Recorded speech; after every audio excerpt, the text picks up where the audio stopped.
and someone in Okay. someone in social science. They have worked on that. I think Professor Reddy is Professor Reddy here. has joined. Yeah. Good morning. Good morning, Good morning, Professor. good morning, Akhil. Yeah, good morning. How are Good you? morning, Ganesh. Good morning, Professor. Huh? Oh, Kalenda sir. Yeah. Sir. Sir, good morning. Rauran, good morning. Yeah, good morning, Professor. Good morning, everybody. So, can I start or? Huh? Yep. 9.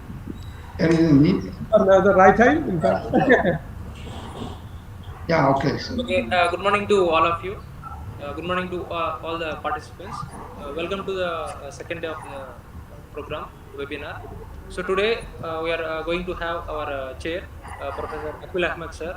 Now I will introduce sir. Then sir will start with the introduction of those lectures. Okay. So I'm very happy and glad to introduce our chairperson today, Professor Akil Ahmed sir, who is presently working as a professor in the Department of Statistics and OR, Aligarh Muslim University, Aligarh. So sir has got his PhD from IIT Roorkee. He is earlier he's worked in the University of Kashmir, Srinagar.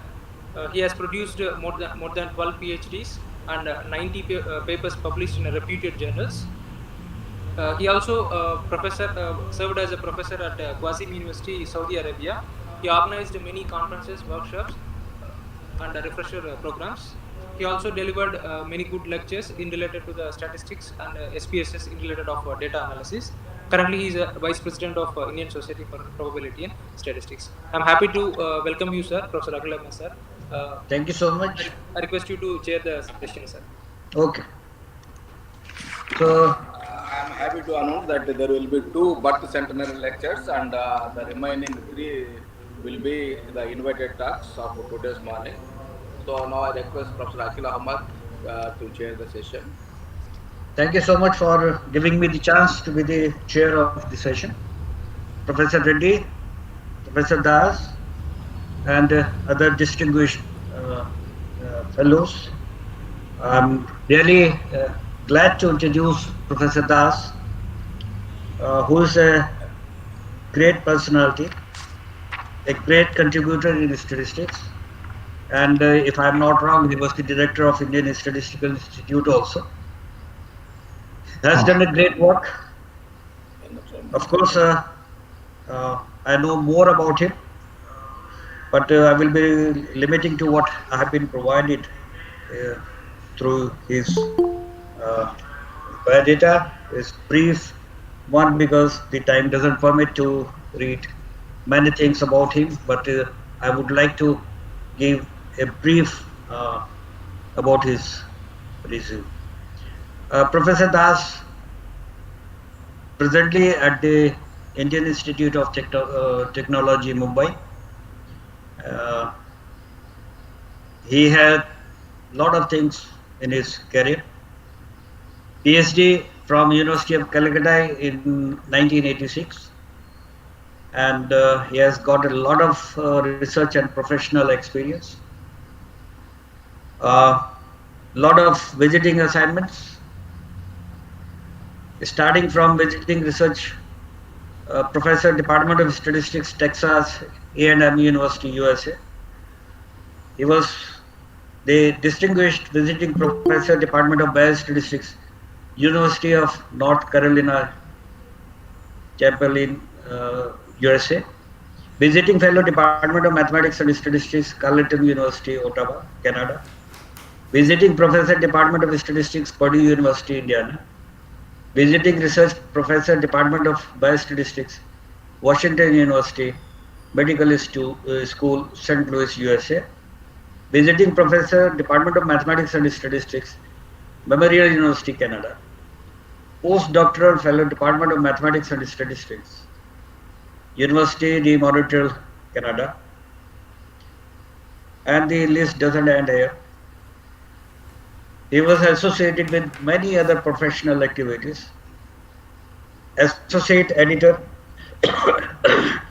sorry, JRS and ISPS journal, Technical Advisory Committee member of various units in ISI, advisor UPSC and various PSC competitive examinations, member of selection committee in various universities and institutes of including IIT and NISER, evaluator of good number of theses for PhD students in various universities and institutes, acted as a chairman of the advisory committee set up by the Ministry of Statistics and Program Implementation for framing of curriculum for subordinate statistical services examinations, and a member of the committee for the same for Indian Statistical Service Examination.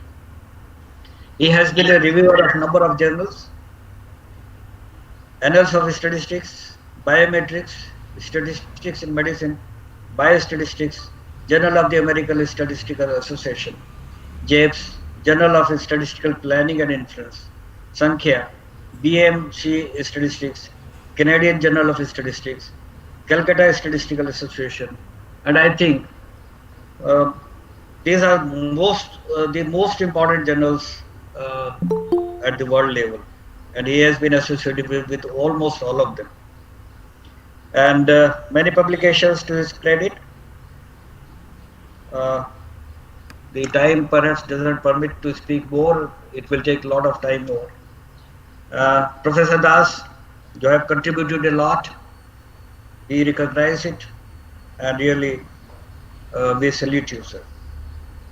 So now I invite Professor Das to please give his presentation on this Professor C.R. Rao Centenary celebrations. We are really happy that he is with us, and we welcome him once again. So I would request Professor Das to please give his presentations. Thank you so much. Professor Das. Thank you, Chairman. If I had the opportunity to interrupt you, I would have done earlier, because so much compliments, I don't think I do it deserve. Anyway, it's my pleasure to be here in this webinar program as one of the speakers for the celebration, centenary celebration of Professor C.R. Rao, and I must thank Professor Reddy for giving me this opportunity. I shouldn't waste much time towards that. Let me start with the talk that I'm going to present here. I will speak on the big data and the precision medicine, a methodological study. Okay. So what I will do, I will go for basic preamble on big data. All of you are aware of that. So I'll just highlight a couple of things, and then with some example. And then I will speak on precision medicine, this most interesting area, emerging area in medical statistics these days. So I will speak on that.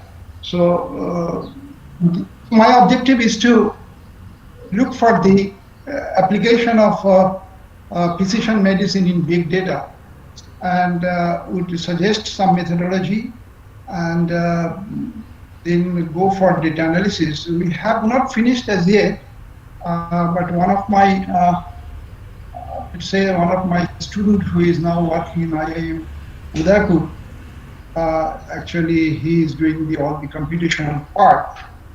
So Professor Ujjwal Das. So, but anyway, so this is my the outline. So I go for this preamble first of all. So you know the big data. You know the big data means the huge data set dynamically coming up, dynamically changing the dimension of the data set. So it's very very difficult to tackle. It's not that you have fixed sample size and you work with that and then you apply your statistical methodology and other things. So the first thing is that when you have the huge data set, and then you first of all look for, it's the job of the computer scientist to first of all properly arrange, formatting the data set. That's the basic task.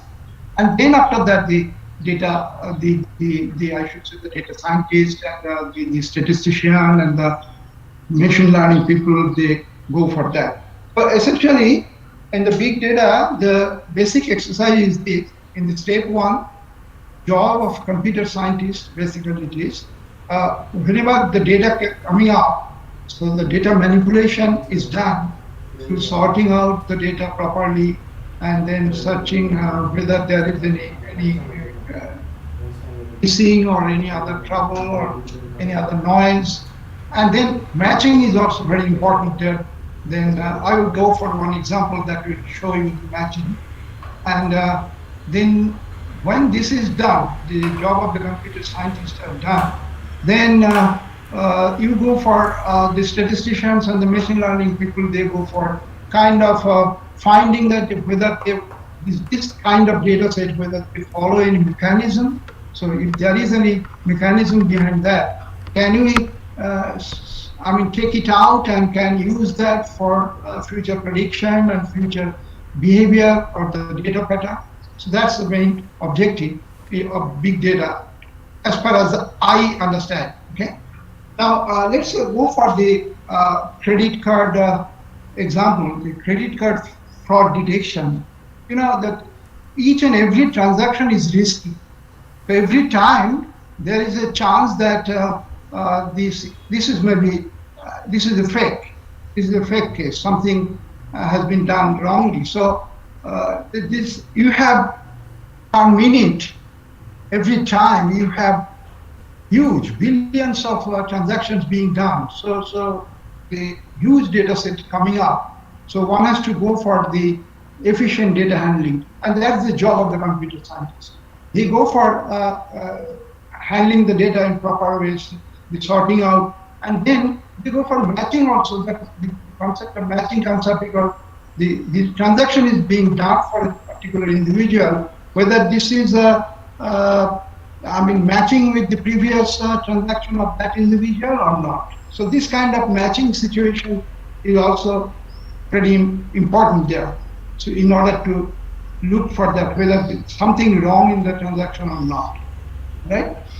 Then after the data handling is done, more or less organized manner, the data is available, then the job of the statistician is to look for the, or the machine learning is to look for the mechanism, as I was saying, and then through this mechanism they want to see that maybe testing type things. I just give you the hint that way, that how suspicious each transaction is. So whether the transaction is suspicious or not, whether it's wrong or not, that can be done by using some statistical tools.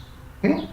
So, but essentially, when you have the particular data set, because as I said, the data is coming up and up, right? Piling up and up. So it's not that easy to check every data, every transaction one by one. So, that's the problem. So what could we do in this regard? We are coming to that now, okay? And one thing we should be cautious about that in handling this data set. That so as I said that the manually it is very difficult to handle it. So, but when you use this some sorting procedure, some matching procedure, how far it is all right, to what sense it is performing well, that one has to be cautious about doing this kind of thing. So this is the warning to the computer scientist in sorting out those, right? And the other thing is that we should not forget, as a statistician, in the second step of the job, what I have been illustrated earlier, I mentioned earlier, is that the statistician. Professor Das, may I interrupt you for a while, please? Yeah, sure, go ahead. Your screen is not visible. It's not visible? Yeah. Somebody is also asking. But you can see that, right? Your video is not coming. I cannot see you speaking there. Let me try. Yeah, it is not visible, sir. Please, you may ask someone there too. Can you see that now? No, yes, it's visible now. Yeah, now it is coming. Yeah. So I'm sorry to interrupt you, sir. No, that's okay, because the whole talk I will finish without saying anything. Is doesn't Yeah, matter. please. Any meaning, anything. So you want me to go back a little bit, previous slides, or this is just the preamble? So Just it's okay. just Control E, so that it will be full screen. Okay. So Yeah, I can proceed, right? Yeah, Professor. So at least this slide I can say that the credit card fraud detection is one of example of big data where each and every transaction needs to be looked into, because you know that there is a chance that every transaction might be the fraudulent activities is going on. So something wrong with that. So one thing, this is the job of the computer scientists. They sort it out, they try to match it in such a way that the previous transaction of an individual matches with the current transaction. Okay, so this is the job of the statistician, and then the job of the computer scientist, and then the job of the statistician is to look for whether, I mean, we can apply some statistical tool to look for the mechanism that is working behind when you have a formatted data set, right? So when the job of the computer scientist is done, then the job of the statistician and the machine learning people started. So the question of how suspicious each transaction is can be looked into inferentially. So one can go for the statistical tools to apply that, to judge that. So and then I said that because you have a huge data set piling up and up and up, so it's not possible to check every transaction that way. So what one can do? So that's the main question. So the warning to the computer scientist people is that you look for formatting in such a way that you have something like subgroups of data set, so that it can be handled separately for each subgroup. So one can manage the data set and can check based on the sample. I can check whether some transactions are right or wrong. Okay, and then I said that after the computer scientist job over, I mean, when the job of the computer scientist is over, one can go for, the statisticians can go for that, can go for applying some statistical tool to look for any mechanism working behind, any probabilistic mechanism or statistical, any modeling or something is working behind. So that's the job of the statistician and also the machine learning people, because they can also go for kind of more optimally, more nicely, more I should say that distribution-free modeling these things, so that the prediction can be done in a better way. So, but I should say that it's not that one can just forget the small sample data set where people all such theories are there, but it's still remaining the scope that with the huge data set at hand, the statisticians or the machine learning people can still work with the basic underlying concept on the statistical theory for the small data set, right? So then I go for the precision medicine. That's my objective is, so when you have a big data, then what is the precision medicine there? So this is actually a challenging job, you know, that I heard from many, couple of pharmaceutical companies, they approached me with this thing, that, that there are many people having different kind of problems with them, like somebody has the diabetic, somebody is diabetic, somebody is some other like tuberculosis or any other problem like high blood pressure or other things.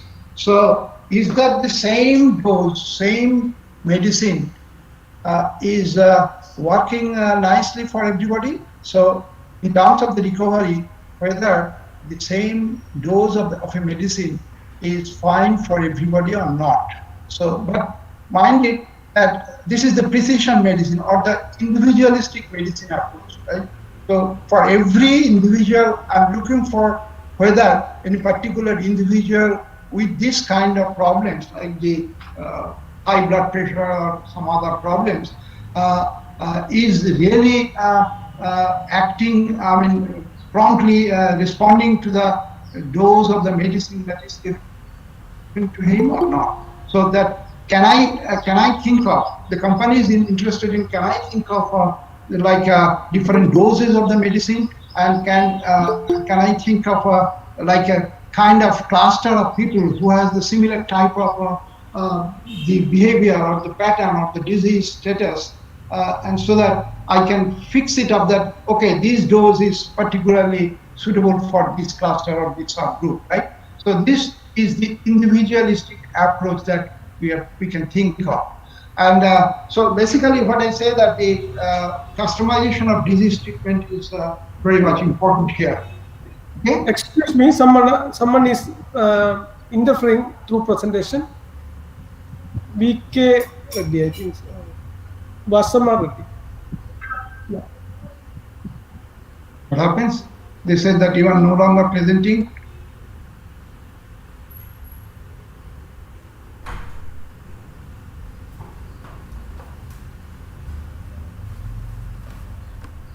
One moment.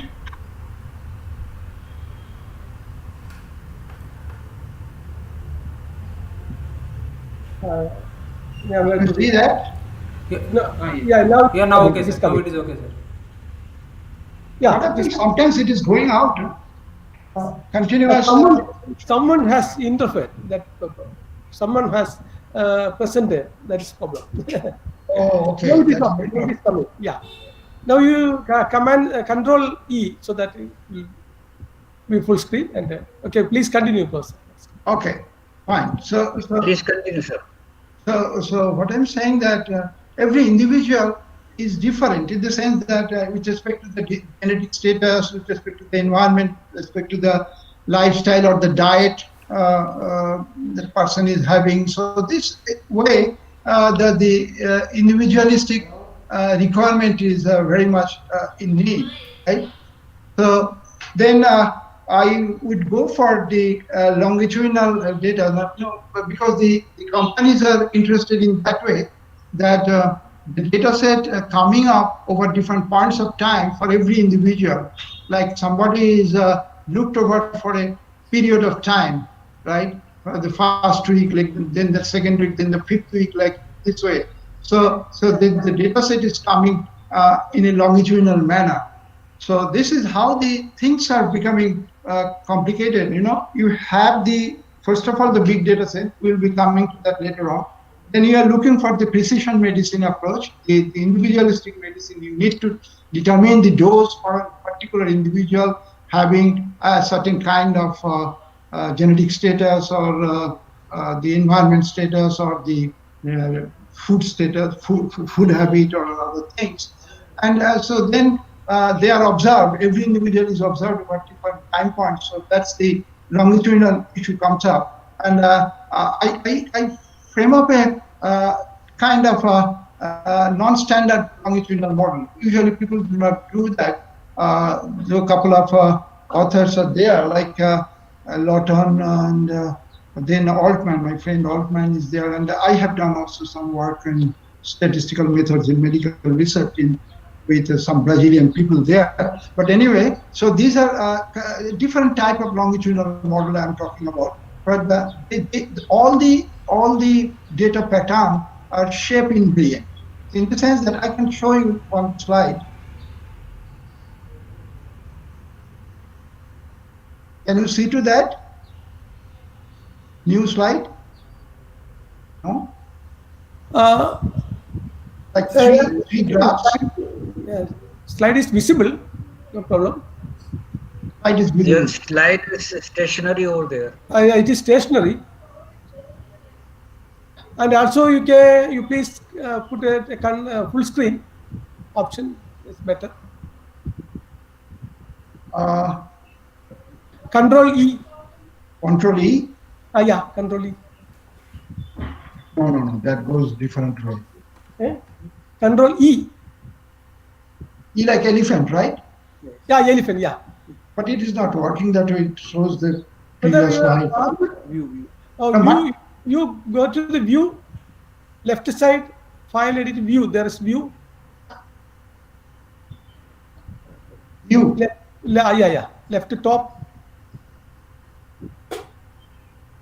Where you say you? Left top there is a view.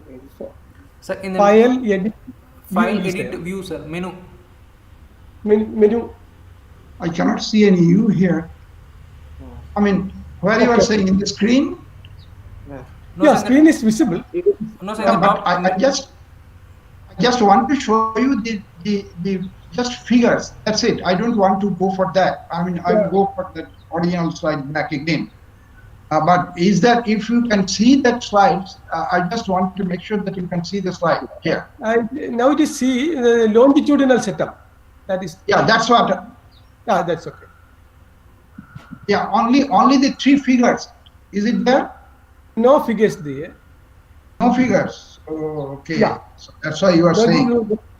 Yeah. That slide. Okay. Sir, in the Let view, me you are just- having a menu, sir, view. VIEW, view. Type view. Yes, sir. If you click on that view, you will have a full screen mode, sir. Then it will be the slide will be shown in a full screen mode. Control L will also do. Control L. I did that. No, that's not working. Let me do that. Let me try on my own and see that what happens. Why it is not Please coming go up. ahead. Yes. One moment. Please bear with me.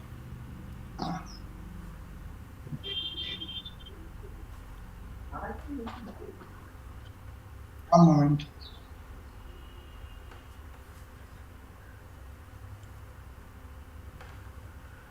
Okay. So,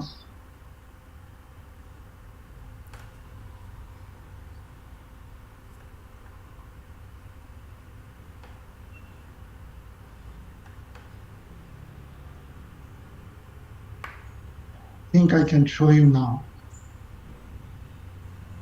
Coming back to the Yeah, it has come. with another problem. I just want to show you this thing. You see that the longitudinal data, in the longitudinal data, this is the data figure that shows the under different treatments, under different doses, the person's the status, or the responses are there. But what I want to give you the idea from here is that all the curves are almost of similar pattern. So this is I'm calling it a shape invariant. So more or less, this is shape invariant. But there are some variations. That variations are to be taken into account by some other factors. So let's go back to what I have done earlier.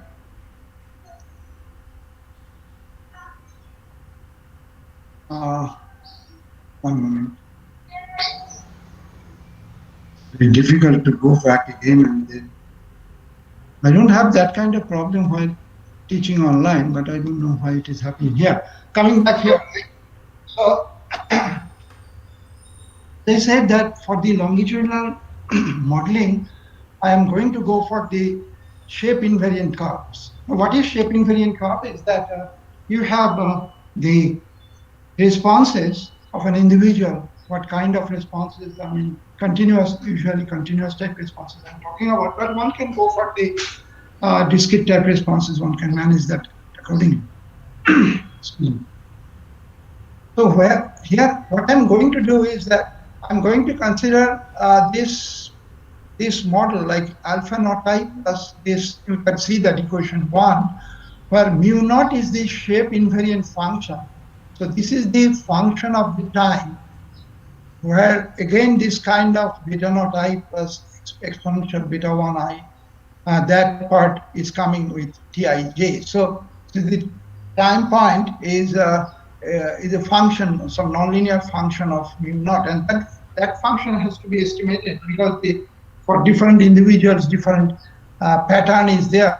So, but the mu naught is not a function of I. What I'm saying that mu naught function is a constant. It is the shape invariant. So it is the mu naught itself is common, constant for every individual, but from individual to individual, the variation in the function varies through the beta naught I and beta 1 I, and the time factor is Tij is there. So this is my model that I think of the longitudinally I can present. And there is a variation, as I said, that the variation, the genetic status is there. I mean, the different individuals have different genetic status. Then you have the environmental variation. Then you have the diet differences. You have other lifestyle differences. So the variation of the individuals are to be taken into account into the model, and that variation is taken through the parameter involved in this model, right? Alpha and beta parameters. So what I do here is that I make all these things random, right? And I call theta I to be alpha naught I, alpha 1 I, beta naught I, beta 1 I. So this is the shape invariant model where it varies from individual to individual through the variation of theta I. I'm going to construct one model for theta I too.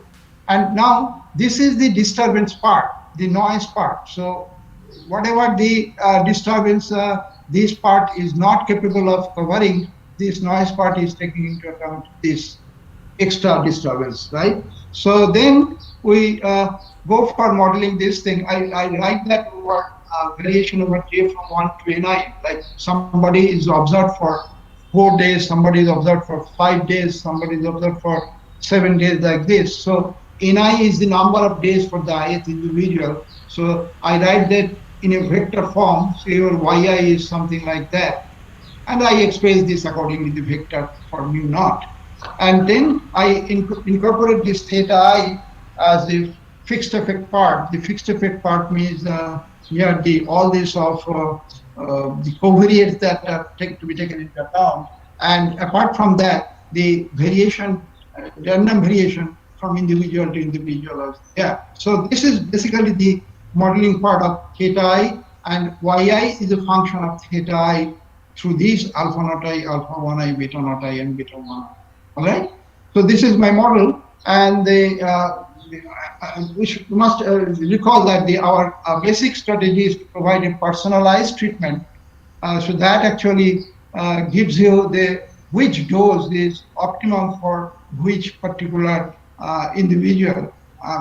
For somebody who has certain kind of status, like in terms of the disease status, or in terms of the genetic status, or in terms of the other status, should be given this kind of optimal dose of the treatment, optimal dose of the drug, right? That's the important thing is. And for that, what is important is that the prediction of the random effects, that theta, I said that theta is a function of random effect Bi. So prediction of the random effect is essential. So, but you know that you have a huge data set. So how do you maintain that? How do you work with that, right? So what we do is that, the basic thing that we should work with, I think in most of the big data analysis, people do that way. Because so massive data, so much large set of data is there. So it's basically very difficult to work with. So they, even after formatting, I'm saying, so what they do is that they consider some by means of k-means clustering, or I can say that agglomerative clustering. They first of all cluster this total number of observations. So if you have N1, after N1 such clusters, which is subset of the huge number N0, so these N1 cluster is still large. It is still large, but these N1 clusters are obtained by using k-mean clustering. Okay. So then you take for each cluster you take the mean, or any other measure you can take, like median or something. So you take the mean, and then you have a huge number of means. So these means you quantify them as your points, as your data set. Okay. So that's a representative of that particular cluster. So then the next step is to again next stage clustering. So this is the primary clustering that is usually done in any big data analysis to cut short to have a comparatively manageable number of clusters, and then these cluster means are taken to the points, and then you work with, now still you have in one such clusters, in one such points, in one is still large, and then you go for some kind of statistical, more scientific statistical clustering technique. So what I'm going to do is that I apply this as a, I work with this in one such points. I'm not going to say that as if I have in one points and I'm going to work with that. So what I do that I go for again the second stage clustering, and that clustering is much more, I should say, scientific, much more strong methodology is there. This is called the Dirichlet process generalized mixed model. So I apply this thing, Dirichlet process generalized mixed model, in the with this N1 point. So the first N0 has been sorted. This N1 has been sorted out by the computer scientists, and then we can go for the next step, where I, as a statistician, I can go for the subclustering again. And so this N1 has been clustered by using, again, smaller number of clusters by using the Dirichlet process clustering. So what is Dirichlet process clustering? So I should briefly discuss, because the time will not permit that way. But it's a very concept is, I should say, rather than going to this literature, I should say that you can think of Dirichlet process. It's a process. It's a distribution over distributions. So every distribution is a point, and you think of considering the distribution of these points. So as if you can think of in the space, you have so many stars, right? And then you can think of bringing out some of the stars, right? So I can go for making the clustering. So this every such star you can think of as if they have some distribution, and then you go for so how these stars are distributed. So you get, in the next stage, you go for considering the distribution of these distributions available. So every point is, if it is a point mass distribution, every point is a distribution. So you work with the distribution of the distribution. So that's idea. I can give you a little bit about this. I just change this data set, this thing again.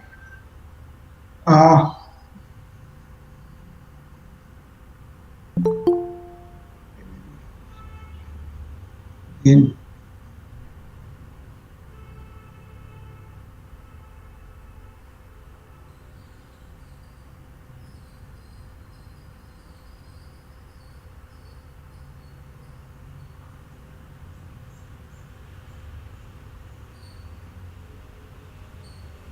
No. So one moment again. Pretty much looking for another. Yes, I got that.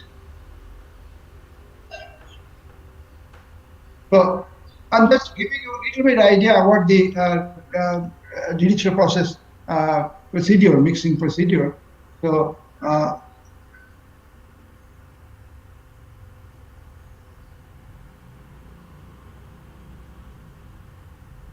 you can see this slide, right? Motivation.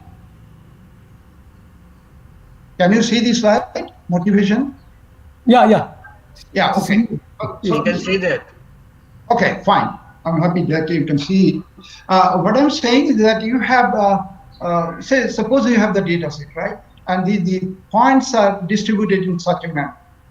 Okay. So some of the points are pretty close to one another. Some of the points that way. So this is the way I just made the color that way. And I can think of as these points as a finite mixture of Gaussian. So finite mixture of Gaussian distribution. And then every point is coming from one of these mixture distributions, so one of these distributions, right? Either one, first one or the second one or someone. So this is how the mixture distribution is considered. And then the technique is to use the EM-based technique. One can go for exponential the expectation maximization approach for the Gaussian mixture model, or can do this agglomerative clustering for these observations there. And I said that it cut the tree at a visually appealing level. But what we want to do here is something else. I said that I think I should show you this thing. So this is the definition of Dirichlet process clustering. What I say that I want that all the observations right now I have these N1 capital N1 points. I want to segregate them. I want to make them in different clusters so that each observation belonging to a cluster has a similar nature within this cluster. Has a very similar nature within this cluster, right? And then, so this idea cropped up from the Dirichlet process, where the nicety of Dirichlet process is that unlike any other clustering technique, you don't have to assume that the number of clusters to be fixed ahead. So like in K-means clustering, you first of all start with some number of clusters K, and then work with that and look for this optimization, and then again change the number of clusters in that way. So here it is a data augmented clustering technique. So the data will tell you that how many clusters can be formed, right? So this, by using this Dirichlet process clustering, we can. So I just I'm not going to go to the details of that. Give you some idea about that, and then go back to my original slide. You have the Dirichlet process is defined over this is the distribution, and the baseline distribution is G0. So as if in the space you have the North Star, this is the baseline, and then you are looking for all these stars, how they are close to the, what extent they are close to the North Star or not. So this alpha is the how precise this distribution is. That is an indication of alpha, and I just explain this way. So you have the Gaussian distribution, and the points you have, the sample, like you have the different sample points. Each point is definitely is unique, like the next point, because it's the continuous distribution you are considering from the Gaussian distribution. Points are not overlapping, but what is happening that some of the points are close by. So you can think of forming a cluster. I mean, the technique that tells you, but the idea is this: you can think of forming a cluster by considering those points which are pretty close by, right?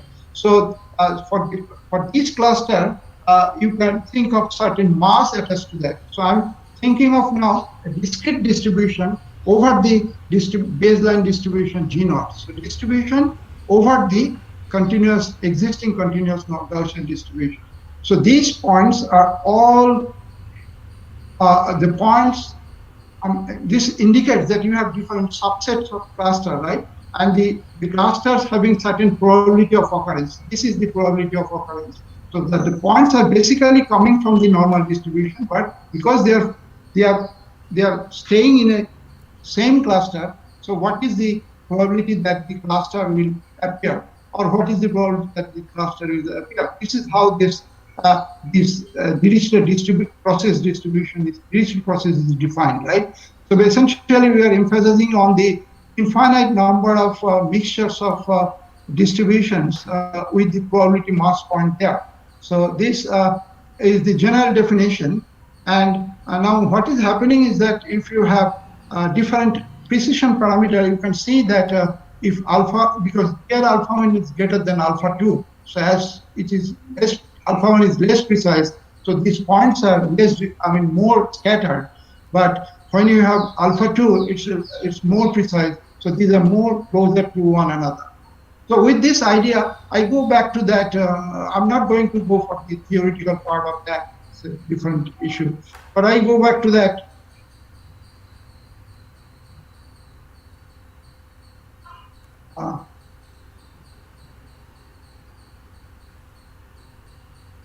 Is it visible now, Dirichlet process? No, sir. No, sir. No? No. Oh, okay. No, not yet. Okay. I'm trying my best to do that. Okay.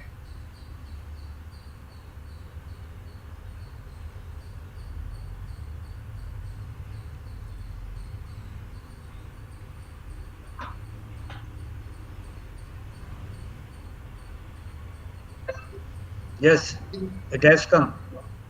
Yeah, so even if you do not say that, if you say that you cannot see the slide, I cannot believe it. So, okay, so let's come back to this Dirichlet process based this invariant, this longitudinal invariant model. I said that I'm considering a longitudinal model which is shape invariant. Okay, so that I consider the as you see that earlier I wrote down the model like this. Yi is this. So this is the part of function of theta I, because theta I is function of all these. Theta is your alpha naught I, alpha 1I, beta naught I, beta 1I. So your this part is there. So I can write it. The model I write is this way. Yi given theta I is normal with h theta I, and sigma square I is the noise term appearing from the epsilon ij. And then I consider theta I given bi, which is this. So these are the sum of the covariates, and then the individualistic variation has been taken into consideration through this bi. So while I apply this Dirichlet process, I go for the distribution because there is a variation, right? So this variation will ultimately result in the variation in the yi. So what I do, I go for the observation from the Dirichlet process in such a manner that the ultimate responses are, some of the responses are falling in a cluster, some of the responses are falling in another cluster like this. So in terms of the variation, I am talking about in terms of the variability, right? It's not in terms of the mean or other things.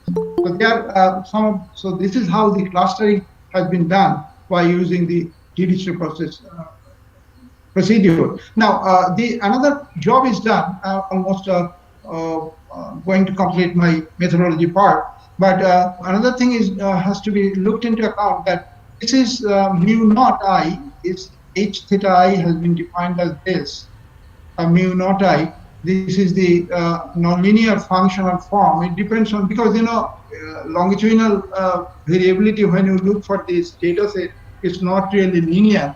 So you have to look for some nonlinear, unknown nonlinear function. So what I do is that we can go for spline smoothing, and so using the spline basis function, we write down this form. So let's just skip this. So what I'm saying that ultimately the shape invariant function mu naught has been represented, because it is a nonlinear function, has been represented by some spline basis function. Okay. So this is the nodal points, and these basis functions are there. And then I write the likelihood. So let's finally at the stage we are writing down in a status to write down the likelihood. It is the distribution of yi. I said that yi given theta I follows this, and then theta I follows normal distribution this, and then bi has the distribution with the Dirichlet process. So this is my model. Okay. So this is then we go for the Bayesian kind of prior. All sorts of priors are there. I mean, for beta, for even in the spline basis, the nodal points, they are also on the prior for those are also assumed. And then after considering these priors, we go for Monte Carlo Markov chain technique to estimate all the parameters and other things. So Gibbs sampling has to be used. So let's look at this step once again. We generate observations from the posterior distributions of all the parameters along with the random effects B using Gibbs sampling technique. Because otherwise it's very difficult to work with. So you apply this Gibbs sampling, go for all these parameters given the data. So then even the random effect given the data. That's my important point is. So I want that random effect be given the data. What is the observations? What is the distribution for that? And then once you get this random effect estimated by using the Gibbs sampling technique, you go for more precise, because as I said that in the precision medicine, you need to know the optimized dose, and for that random effect has to be predicted more efficiently. And that we have done in the second step. We use this random forest algorithm, this random bootstrapping technique, by which we predict B as the response. I take this B as my response, and I take the some of the covariants which are not there in the earlier model as my predictor, like some of the covariants which really plays the role in changing the individualistic pattern. So I take this thing as my predictor and then use the random forest algorithm to be able to predict that these random effects in appropriate manner. So then once we get this prediction efficiently done, because you know that out of all such the prediction random, I should say the machine learning approach, the random forest algorithm is working the best, at least in the linear setup to look for. So then I just consider a couple of examples, and I think that is more lucrative and more interesting that you can view.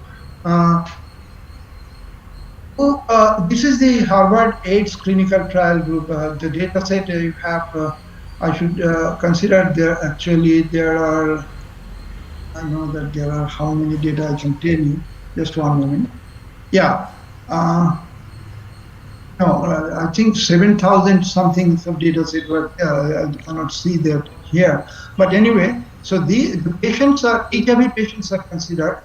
So first of all, identify the subgroup of patients with HIV who might benefit from a certain treatment, certain dose of treatment. Okay? And the doses are considered 500 mg tetanosine, 750 mg tetanosine, or zidovudine.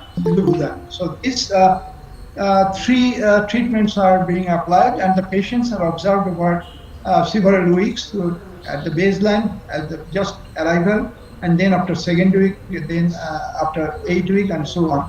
So it's a long study, and the longitudinal study, you can see that over time that the study has been carried out, and the objective is to see that which treatment is working fine, which treatment is good for individual. But we have not specified any individual here.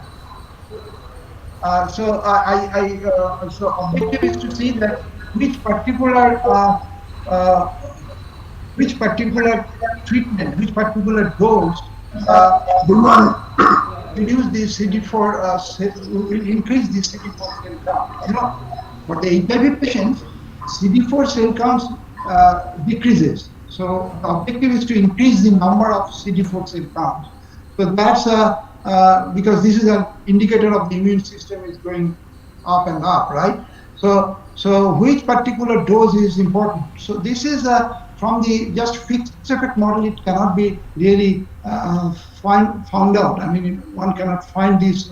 It says that in all these three treatments, there is not, if you go for testing, there is not significantly difference between any particular treatment. So then one has to go for the individualistic variability there, and then through this individualistic variability, still they are not capable of that. But if you consider the individualistic variability, what I'm saying that if you introduce this element and then you go for the marginal model-based approach, you are not able still to detect that which particular treatment is working fine. Then we go for the individualistic precision medicine approach, where we go for every individual, the variability of every individual is represented, like PI has been represented through such model that in terms of the covariance, and then I go for predicting this PI more efficiently using random forest algorithm, and then it has been able to find out that which one is fine. So random forest usually is detected, that detects that which particular dose is working fine here. So, in fact, what is happening that 750 mg is working much better. And then, that I said that in the second stage, I said that the random effect has been modeled I mean, it's a very linear model that you can think of in terms of individual characteristics that may vary. So that's the age, weight, gender, ethnic origin, sexual orientation, and positive or negative age diagnosis. So these are taken as the factors, and then you try to use the random forest algorithm based on that. Okay. And now the second data set that I'm going to spell out is the recent data set we are working with. So how effective is remdesivir in the recovery of COVID-19 patients? Remdesivir, you know, that is basically the Ebola disease for the Ebola infection. This medicine was working fine, and then people started using this everywhere in the world, remdesivir for the COVID-19 patients too. And in some situations, these are effective. In some situations, these are not. So variable comments are coming out. So usually, what is done? The data set that we have patients that admitted and they are observed for 29 days. Sort of censoring, because if somebody gets recovered, then he must be recovered. He or she must be recovered by 29 days. So this is the upper limit that is usually considered.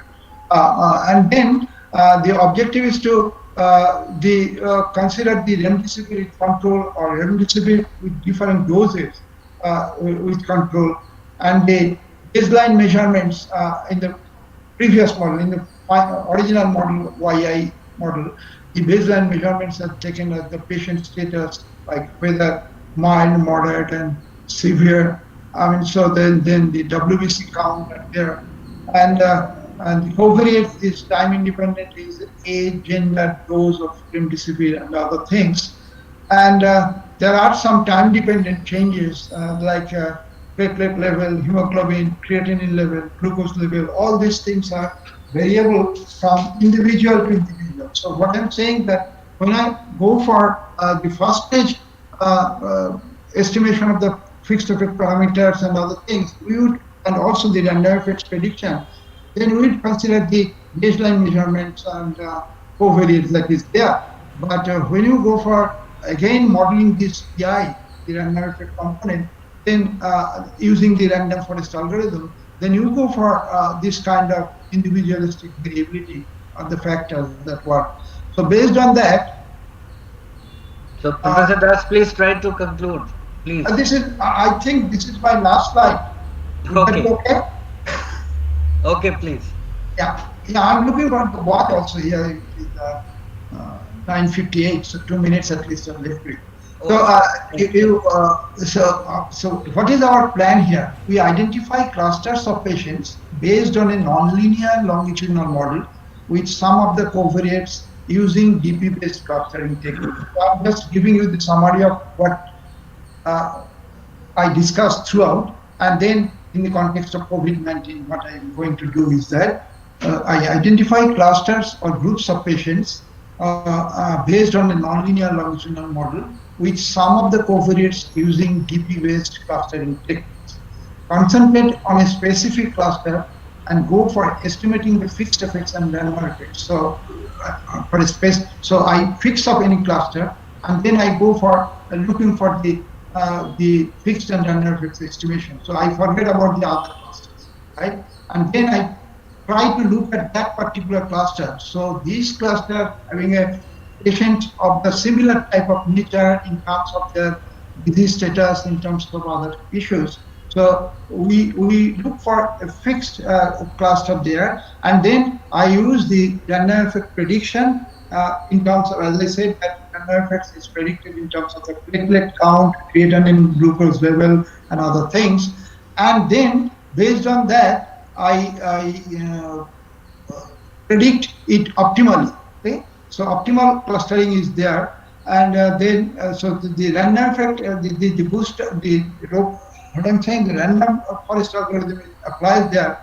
So based on the personalized treatment assignment, we define the beneficiary groups corresponding to each treatment. So whatever the treatment you have, you define the beneficiary group. So beneficiary group, like when you have I said that fix a cluster, you can get by this methodology an idea that, okay, this particular dose is optimal those who are belonging to this group. Okay, so we can think of another group and then another cluster, and then I can say that okay, maybe the previous dose is also optimal for that, or maybe some other dose is optimal for that. That's determined from there.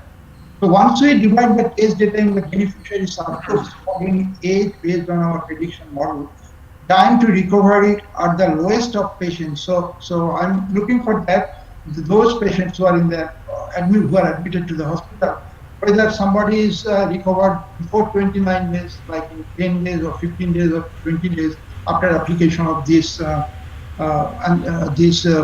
remdesivir dose, and whether they have this kind of similarity of disease status and other things that we look for that. So these are the beneficiary group, and then we fix it up that okay. So if the people are of this kind of nature, this kind of disease status or other factors, then maybe this particular dose is optimal for them.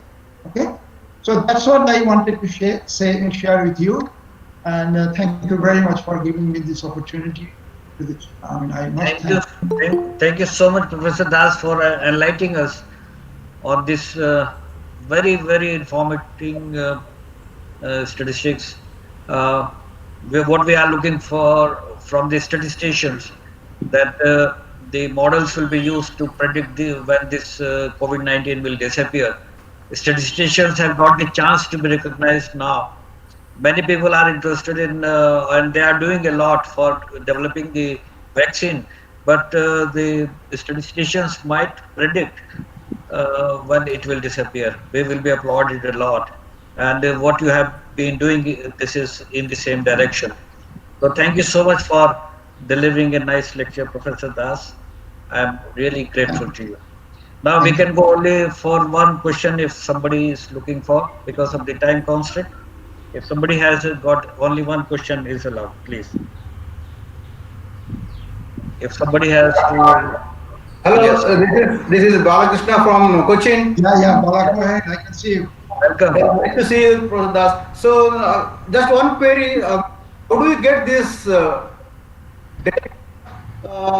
like different covariates along with the numbers? Any collaboration with the hospital kind of things? Yeah, because whenever the patient is admitted to the hospital, all histories are there. Everything is tested, the platelet level, the other creatinine level, the blood sugar level, the pressure level, all these are there. So the data set for every individual is recorded automatically. Okay, then I think I will talk to you later anyway. Yeah, sure. Go ahead. Thank you. So maybe we can talk later. Please. Yeah. Anything else? I think that's all. Okay. Thank you very much, Professor Reddy and Professor Akhil Ahmed, for giving me this opportunity. And I'm really pleased to get this opportunity to speak in this occasion.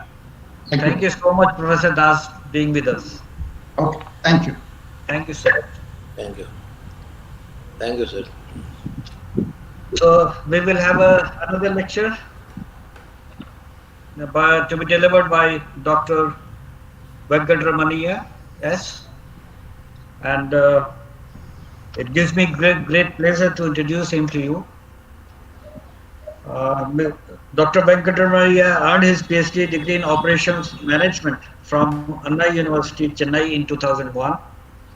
He served at College of Engineering, Gindi, Anna University, Chennai from 1992 to 2001. Dr. Venkatramaniya is an associate professor in operations management at IIM Lucknow since May 2013. He has around 30 years of teaching and research experience. He was a postdoctoral research fellow at Singapore MIT Alliance program, Nanyang Business School, Singapore. Worked at Honeywell, Singapore as a SCM lead manager. He was the Best Teacher Award winner, Fulbright Scholar at W.P. Carey School of Business, Arizona State University, USA, during fall of 2009. Undergone training on global participant-centered learning at Harvard Business School, USA. He worked at IIT Madras, IIM Indore, and IIM Kozhikode before joining IIM Lucknow. Hey, Dr. Venkat, Dr. Venkat was instrumental in the design and launch of a 5-year integrated program in management (IPM) at IIM Indore during the year 2010 yes, go on. under the leadership of Professor N. La Ravichandran, obvious. అయిపోతాను which is unique in the IIM system in India. Dr. Venkat is a leader, is a certified professional in lead healthcare. He is a recipient of Nelson Mandela Leadership Award 2020 and Jagtik Ayurvigyan Samman Award 2019 for his seminal work in the area of healthcare management. He offers healthcare management and elective course for MBA students. Dr. Venkat has published around 30 research papers in peer-reviewed international journals like IJPE, IJPR, JORS, IJOR, JHM, IJKMS, PPT, etc. He presented around 50 research papers and cases in the international conferences like INFORMS, POMS, DSI, ICPR, GT, CMS, ICOQM, SOM, and ORSI, etc. He authored 5 book chapters and a customized book on production and operations management. His research interest includes healthcare management, supply chain management, operations in a service, religious organizations, competitiveness of SMEs, and cluster development, food and agri supply chain, etc. He has conducted number of executive development programs and carried out few consulting projects as well. Thank you, Dr. Venkat, for being with us. And I would like to deliver your talk. And he will be talking on the topic luggage handling system at the specific place. So, may I request Dr. Venkat, please present your presentation. Thank you so much. Yeah. Thank you, Professor Akwilkar, and good morning to everyone. And I sincerely thank for a very elaborate introduction. In the interest of time, I don't want to get into too much of thing. And I sincerely want to thank my guru, Professor Ravichandran. I want him to be available for this presentation, but due to some of his pre-scheduled activities, he could not join. And this is a combined work that we are doing for the Tirupati Balaji temple on some of the best practices that are happening. We thought this conference has been held in the name of the great Professor C.R. Rao as a birth centenary celebration. I am really lucky to be part of this, very landmark event, along with many stalwarts in the war and statistics area. And of course, this is a small deviation from the regular topic that you have seen since yesterday and today morning as well, the rainforest algorithm, etc. So we are here to share some of the things that are happening in terms of the luggage handling system, how complicated it is, and how this has been handled by Tirupati Balaji temple in a very meticulous way, and of course reasonably efficient manner as well. You can see what are the things that we are going to share with you. Based on that, you will get some idea about this. So since I have about 45 to 50 minutes, I assume that though it was the scheduled time was 15 minutes, I'll stick to 40-45 minutes, and I'll try to complete it in about 30 minutes time, and maybe another 5 to 7 minutes for interaction with all of you. Thank you. I hope you all know that how big is the temple and world famous temple, and how many people or pilgrims are attracted on every day. And of course, even Balaji temple is not an exception from this pandemic situation called COVID. And our study does not include the numbers corresponding to the latest scenario. Of course, we have, but I'll not be getting into that. So as you all know, that the Tirupati Balaji temple and before that, as like any other academician, this is my flow of activities. And let me just run through some of these issues quickly. As you all know, this Tirupati Balaji temple is located in Andhra Pradesh and to Tirupati, and it is about 150 kilometers from Chennai, and of course about 300 to 400, around close to 400 kilometers from Bangalore. It's a very nice location, and it is one of the richest temples in the world. Of course, those of you who are not aware of the temple activities, this may be a surprise, but this is one of the richest temples in the world and visited by most number of people or pilgrims for worship.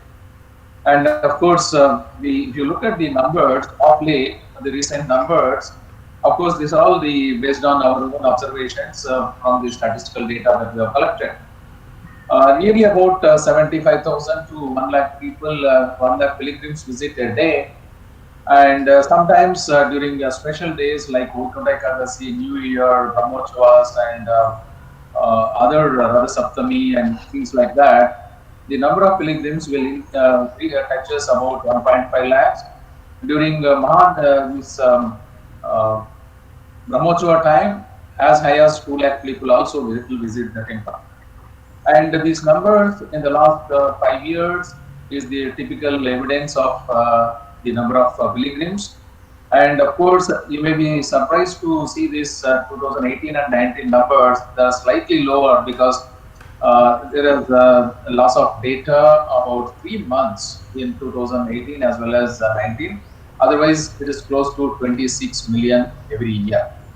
And in 2020, in the last 3 months alone, is about 5.6 million, around 79 days till 19th of March. 24th March onwards, lockdown was implemented, and now the number of pilgrims visiting the temple is much less compared to normal days.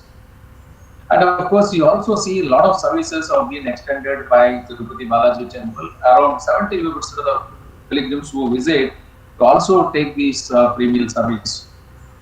And luggage service is one of the very critical services, or rather highly appreciated service. That is why we thought let us take this to the group like this and share our experience of understanding these issues. So in the next few slides, I'll share that. And some quick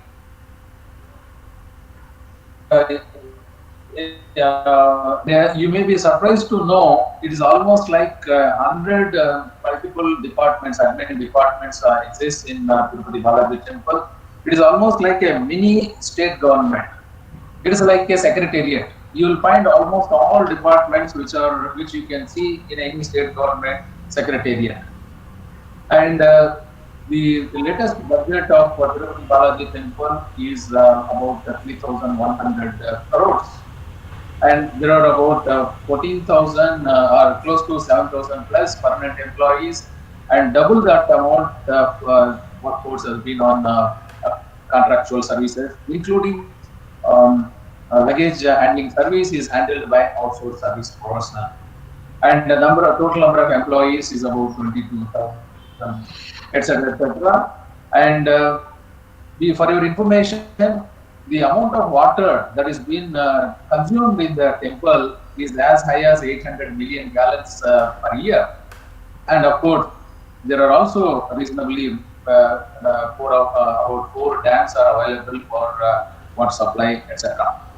So apart from these pilgrim services, temple, you may be surprised to know that apart from pilgrim services or religious services, the temple is also running a number of schools, colleges, hospitals, and also temples across the country and many parts of course, many places in the state itself. So it gives you some idea about how complicated is the administration of the Balaji temple. Right. So this gives some idea about a quick glance at the revenues or financials. And more than 1/3 for revenue comes from hundi, and the hundi collection includes cash and currencies, precious jewelry, metals, etc., etc. And prasadam, as you can see from the other side, about 1,000+ crores comes from various services like laddu prasadam, darshan tickets, room accommodations, human aid auction, Ajit Sevas, and others. So, and a similar amount, close to 800 crores alone comes from the investment of the various investments, interest on investments. So, all these amounts are being used for running the day-to-day activities of the temple. So, just gives you some rough idea about what is the volume of operations that is happening. So, in this slide, we want to present to all of you. Some of you are visited the Tirupati Balaji temple in the recent past or even before. You may be realizing that how many modes are there for reaching Tirupati and from Tirupati to Tirumala. Particularly from Tirupati to Tirumala, there are by road as well as by footpath. So our focus, the main focus of this study is looking at the pilgrims who are reaching the temple by the footsteps. There are two footsteps. I'll show you that also. And the pilgrims services includes includes the luggage services and many other services. I'll show you the list of services for this one. Managing these kind of services is a highly variable demand, and very sensitive, and safety and security issues are very critical. And the health and hygiene. Let me tell you, there are zero incidents of any waterborne diseases just from one water quality, the kind of water that they supply, and the health and hygiene. There was a board recently. You would have seen that board also sometimes. If you get a bad odor, you can call the health officer. Forget about dust and other garbage, etc., etc. In fact, under Swachh Bharat, Tirupati and Tirupati Balaji temple got very good appreciation and awards. And under Swachh Bharat also, a lot of activities are happening at Tirumala Hills. And coming to the scale of operations, just this slide gives you a big picture about what all the things that they are doing and what is the volume of operations. So I just want to show one important thing here: the procurement of various commodities for laddu making as well as prasadam, etc., is about more than 600, around 4 to 600 crores today. So the engineering budget is similar, etc., etc. So this gives you some idea about the range of activities that they are doing, and which includes the various trusts, hospital trust, Annadhanam trust, and like that. There are now the latest trust is called the Sriwani Trust, which is meant for construction of temples across the state and outside the state, and a huge budget is also being given to that. And nearly about 2 lakh servings of food is being done every day during normal days, and the peak days it can touch even 3 lakh servings. It is servings are different from number of pilgrims. Please note that point. Yes, and the other services. Those of you who are interested, there is a very beautiful video on National Geographic channel at least 3-4 years back or even before that. It is on PTD. About 40-45 minutes. The video is there.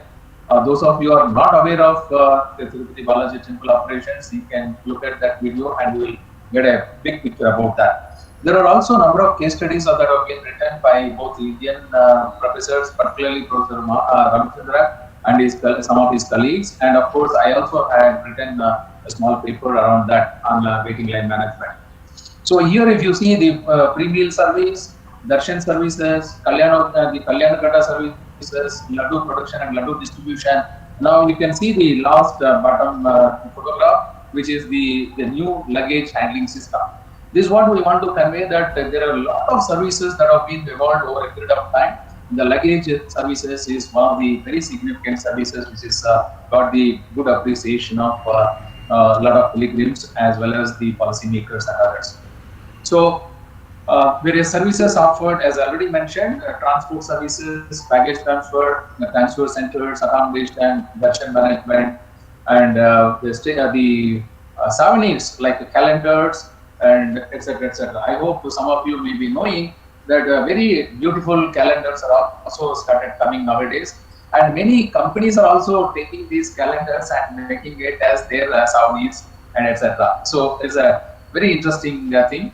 Medical and educational health services, as I already mentioned, educational services, and there is also a goshala where the milk goes from this goshala for everyday rituals. And there is also employee training center and Hindu Dharma Praja Parishad and so on and so forth. So this gives you the broad picture about complicated services, the range of services that the Balaji Temple is offering to its to the society apart from pilgrims. So this gives you some quick idea about what is the volume of items that have been procured for 2018-19. As you can see, there is the cow ghee itself is nearly about 12 to 15 tons a day. Cashew nuts and sugar is almost 25 tons a day. Bengal gram similar, and the rice, Sona Masuri rice, SM stands for Sona Masuri rice, bread, grapes, etc. And many of you may be also aware that the laddu has got Tirupati laddu has got a GI certification, and it has also been recognized by Indian government by launching a commemorative postal stamp on Tirupati laddu as well. So just to say that how important is this? Yes. So in one of our studies where I mentioned here, which is by Professor Ravichandran, Longback and Subbarao, who was the former EO, and Rameshan was the EO as well as chairman, and of course my own study. We identified some of these services and the corresponding challenges. In the interest of time, I'll just skip this. There are a huge amount of challenges. And coming to the first topic, which is transport and baggage transfer services, and the public transport fleet size and frequency during the peak demand time is almost with a frequency of less than 5 minutes. You will find a bus from Tirupati to Tirumala and vice versa. That's about bus transport. And luggage transport, I'm going to show you some numbers. We'll be surprised to see that numbers. And the safety and security of baggage service and unclaimed baggages is another challenge. So my focus is on this baggage transfer service. So as you can see, the number of services, the way it is been offering is almost like a mini state government. Without IT, there is nothing. Let me also share with you, as part of the commitment by TCS, about 200 to 250 software engineers, not as a part of the service, yes, but it is a regular activity without charging single penny to Tirupati Balaji Temple. They are all working for developing a very excellent IT systems, and almost you have IT, very excellent IT system is there. There is also a call center, 24/7 call center is also available, and which enhances, as you can see, the predictability of the demand for managing various services, and transparency and experience and efficiency of these services can be ensured by IT. Of course, IT has become an inevitable part of every business, like a business organization. This organization is also run like a very professional, or rather more than professional commercial organization. So the devotees' experience is ultimate, and now due to all these things, the implementation of IT technologies, you can go back and see a lot of things. And there was also a number of cases where some thefts and the pickpocketing and so on and so forth. Almost everything has come to zero now.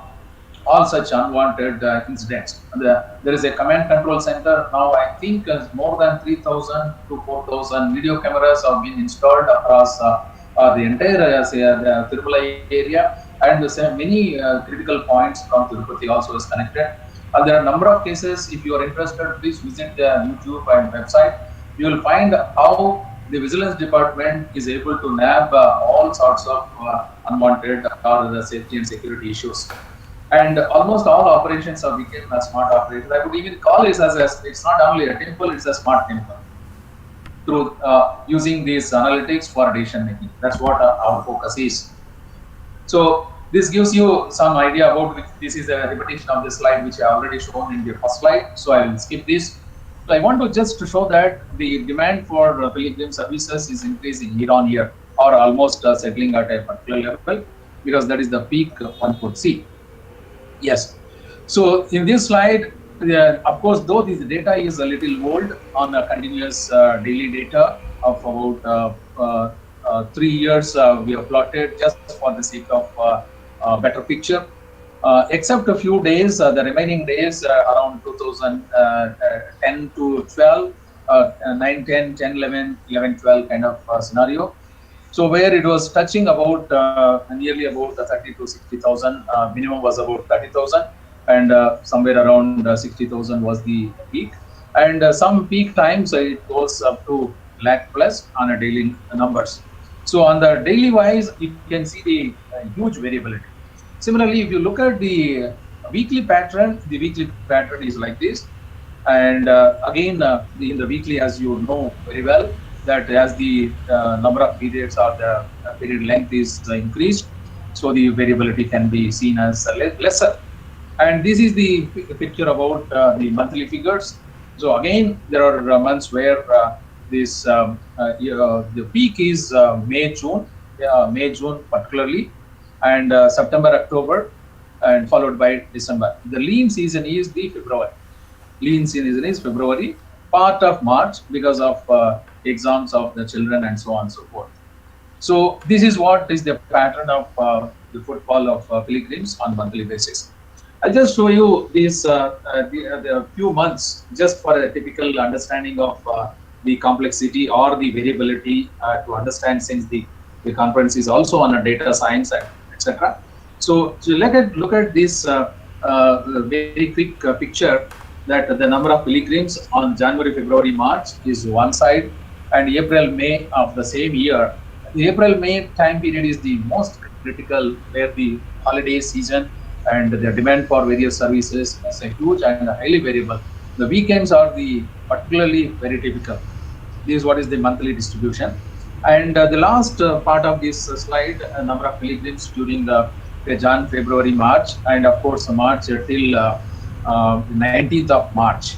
So as you can see, before when the onset of the COVID, these numbers have gone down drastically, and of course now very less. I think somewhere around less than 10,000 or something like that. So this gives you some idea about. Now you may be thinking about from the inadequate or rather high demand scenario to now, particularly at this point in time, high supply scenario. I hope you also may be aware that the Kalyanotsavam is now conducted online. I hope some of you might have also registered for online Kalyanotsavam kind of thing. So the temple has become truly a digital temple. So that's the point I want to draw. And as you all aware that this temple has become has been in the service of pilgrims and the pilgrim-centric organization. There's no doubt to say that this is a wonderful pilgrim-centric organization. You can understand from this statement of current EO that I strongly believe that the celebrated religious organization like TTD is surviving solely on the faith of the devotees. So protecting the faith of the devotees is the most important obligation for the temple. And all the reforms are around the pilgrims. You might have seen in the recent news also that there is one laddu free for all, and additional 3 laddus you can buy. So the 4 laddus, if Tirupati Balaji temple sells 4 laddus, from that they can make out cover at least 1 laddu kind of thing. So by offering that 4 laddus, they were able to meet the cost and so on and so forth. So the another important point I want to draw here is that waiting time. As you have seen, the queuing models or waiting line approaches, the queues are predominantly dependent on the natural and cluster cultural borders.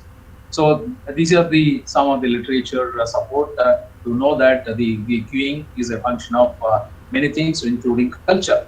Yes. So The next few minutes, I will just focus on luggage handling system, how this was service was evolved, and the then executive officer P.V.R.K. Prasad during 1978 to 82. That was the time almost all reforms, including clearing of the Sanidhi Street and the temple surroundings, almost all. And I want to show this book also to many of you. You may be aware, and this is the excellent book, all the reforms and the experience of the then executive officer P.V.R.K. Prasad, of course, is no more. And it has been written in multiple languages, both Kannada, Telugu, and Hindi and English is there. Hindi, I am not sure. This is a very fantastic book which has been written about various reforms that are happened. During that time, lot of reforms that are happened. He himself was walked up to the hills as a pilgrim along with his family, and he has seen and he has narrated his experience, what he has seen in this paragraph. A family who is going from foothills to the top of the hill in the name of this religious vow, he has to carry his luggage, he has to carry his family or children, and he has to manage the entire stuff in a very, very long journey of about 9 kilometers.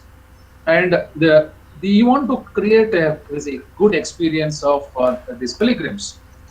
So what he has done was he has created this facility of free luggage service, which has now become a very big service, which was originally started with a few vehicles and limited number of workforce from the Tirupati Balaji temple itself. But of course, now it has become a third-party provided service. So this gives you some idea about the stretch originally that the luggage has been service has been provided. But subsequently, of course, the distance of that route is called Alipiri route, 9 kilometers. Many of you may be also aware there is one more route called Srivari Mettu route, which is about close to 2,400 steps, and the number of steps in Alipiri route is about, I think, 3,500 or something like that. And this route, Srivari Mettu route, is completely steps, whereas in Alipiri route there is a combination of both steps and the plain area, etc. But the timings are different. So this Alipiri route generally takes about 3+ hours, whereas the Srivari Mettu route takes about less than around 1.5 to 2 hours maximum.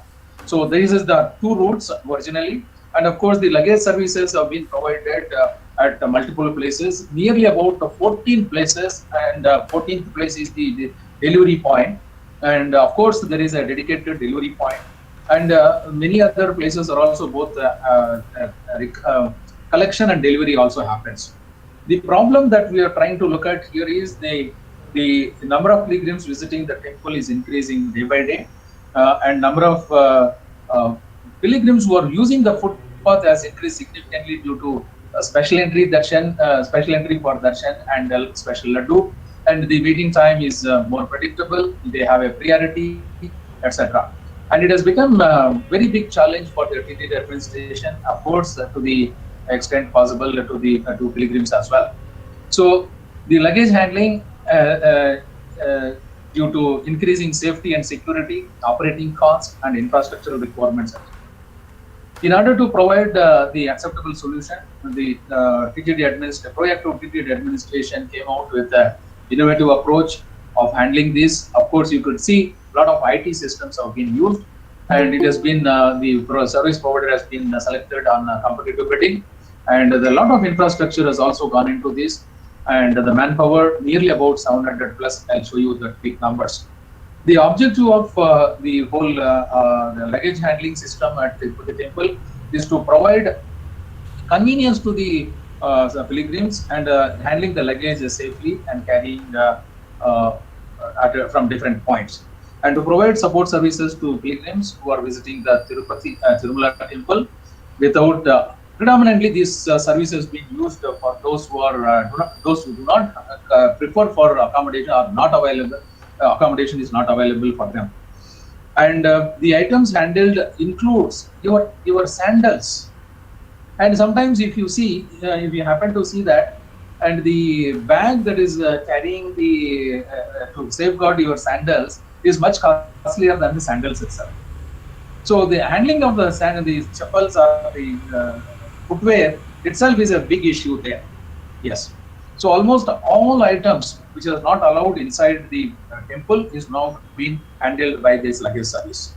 So coming to the luggage service process, luggage handling process, they collect the baggage from the pilgrims in a very safe thing, and as per their baggages. And if they don't have baggage on the particularly sandals, etc., they put it in a separate cover. As you can see from that, there is a huge infrastructure that has been involved and completely automated or digitized.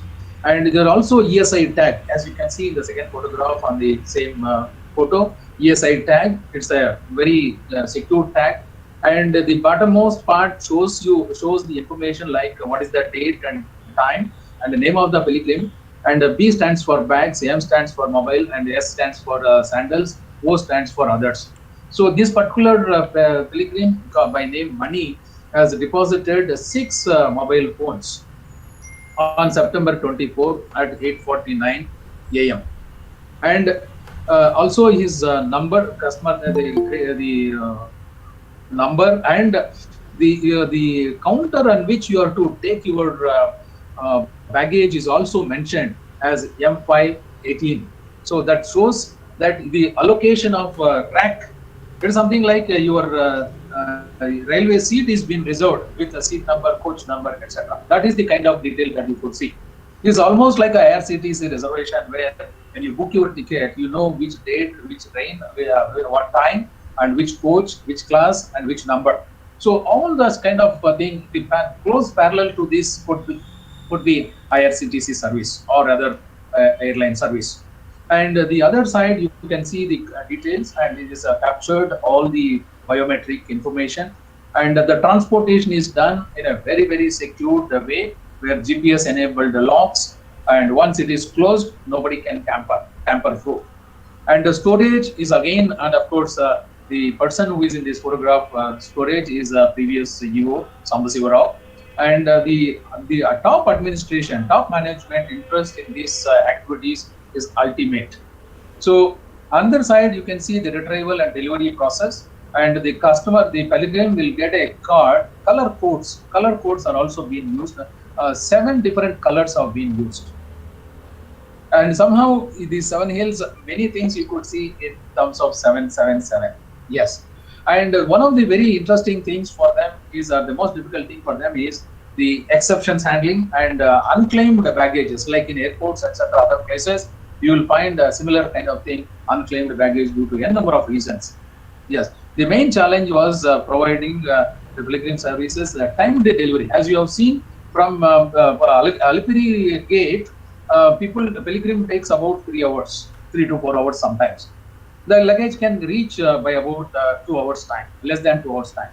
Whereas Rivari Metu is again a different route, and where it takes more time, and the pilgrim reaches faster. And they have a dedicated vehicles for that matter, for your information. So the entire thing on running this system on a sustainable manner is the big challenge for the organization. And for your information, monthly service charges runs into more than 1 crore. So the nearly about I think it's more than 1 crore, and a 3-year contract was about 32 crores or something like that. Yes. So the challenges, in fact, myself and Professor Ravichandran sir and my research team, we have visited this facility a few months back, and of course we are doing a big study for the Tirupati temple. This is a part of that. And the variability and unpredictability of pilgrim flow on a daily basis and hourly basis, I am going to show you very quickly to some numbers. I think I will be able to complete it reasonably well. So the number of service locations in Tirupati and Tirumala, from Tirupati to Tirumala, 2 routes of footpaths, and within Tirumala, the different locations. Almost nobody can carry anything other than their small bag, which is personal items. Nothing has been allowed to inside the main temple. So everything has to be collected. Particularly today, the mobile phones are a big nuisance. And the kind of services that are extending, sometimes if the queue lengths are very huge, you will be surprised to know that they have a PDAs, portable devices. They will just go and give the token. It's something like what you see in airports during rush hours, that they come out with a handheld device and then they can give you the boarding pass or the luggage check-in. So similar kind of innovations, whatever you could see in the advanced operations in a commercial organization, all that services in a big way you can see, but the pilgrims, the heterogeneity is a very huge constraint. And there are a lot of capacity constraints, and safety security is a very important issue nowadays, being the sensitivity to the safety and security kind of thing. The loss of luggage cards by the pilgrims, they lose the cards and they come for collection of the baggage. It's very difficult. And many times open bags, people go with their all sorts of bags is open. You cannot accept, but they try to accept it by putting a reasonable acceptable lock and so on and so forth. Almost zero cases of any such thing, because all the areas have been completely digitized, and CCTV cameras can be seen everywhere. And oversized bags and heavy bags, sometimes the bag can be as heavy as, in airlines you can restrict the weight, whereas here you can't even restrict the weight. So any weight can be, they can come out with that. The uncollected luggage and inadequate storage space, because all the storage spaces at the Tirumala temple is a very big issue. And the long darshan times, unpredictable darshan times, and hence your baggage has to continue there. And you might have booked the train next day or a flight also. You want to go and collect the luggage, there is no time. So sometimes people leave the luggage. There are a number of cases where people leave their luggage and leave and proceed to their place. And delayed collection by the pilgrims, and one person deposits, another person tries to collect it. So there are so many such things, and of course the disposal of unclaimed luggage is a big nuisance for the Tirupati temple. So these are the main challenges, but there are several other challenges to list down. But of course, in the interest of time, I am just skipping this. So what are the other resources and how it has been deployed? We have enough number of, reasonably good number of luggage collection centers, storage facilities, transport vehicles. There are about 12 transport trucks of varying capacities from 5 tons to 10 tons kind of trucks, and delivery counters and IT equipment, like fantastic IT equipment you can see. And there is a stainless steel box for keeping your mobile phones, and the QR coded the luggage cards, the canvas bags for footwear, storage racks, and you know which rack your luggage is going to sit. And trolley bins, beautiful trolley bins. Of course, now there is a lot of scope for automation, and GPS enabled locks, and the CCTV camera is always watching the complete system, and the wireless communication devices integrated with the central command system, and monitor the entire operations. Yes. So coming to demand characteristics, as I already mentioned, there is a huge variability in the bags collected. I'll just show that numbers. And before we get into the numbers, this is the voice of customer about a pilgrim who has used the luggage service about 6-7 years back. This gives you some quick idea about how good, how well appreciated the service is. Yes. So this is the sample data for September-October 2019. Number of pilgrims in those months is, I already shared with you that it exceeds 1 lakh. As you can see here, more than 1 lakh pilgrims can be seen on 3 occasions in September alone. So this is the one, and the table below this gives you some idea about what is the minimum number on a given day in that month. And the minimum was about 56, close to 57,000, and maximum is about 1,05,000 plus. So the average is about 75,000 in September, and whereas that increased to 81,000 in the month of October, and with a lot of standard deviation, etc.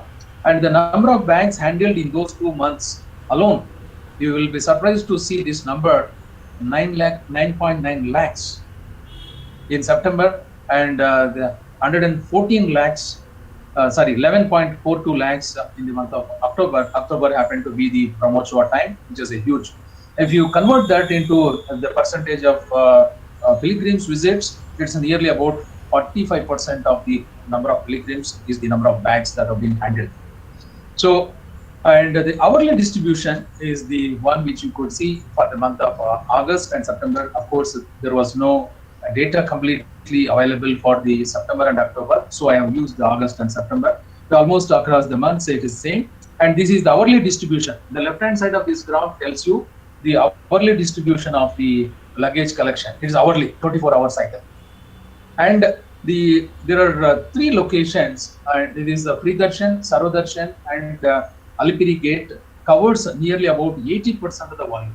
The remaining 20% of the volume comes from the remaining locations. So this gives you some idea about how skewed or how it is the volume of operations are located. Yeah. So this gives you some idea about that 11 different locations that the luggage has been collected. Luggage has been collected, baggage is baggage, and this gives you a similar idea about what this percentage of volume. So 3 locations covers almost 80+%. So this is my last slide.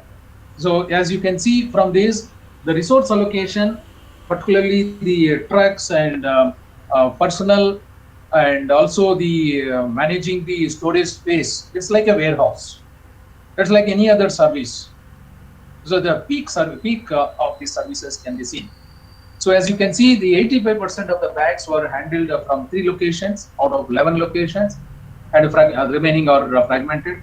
When the number of pilgrims exceed the average number, then all the problem starts.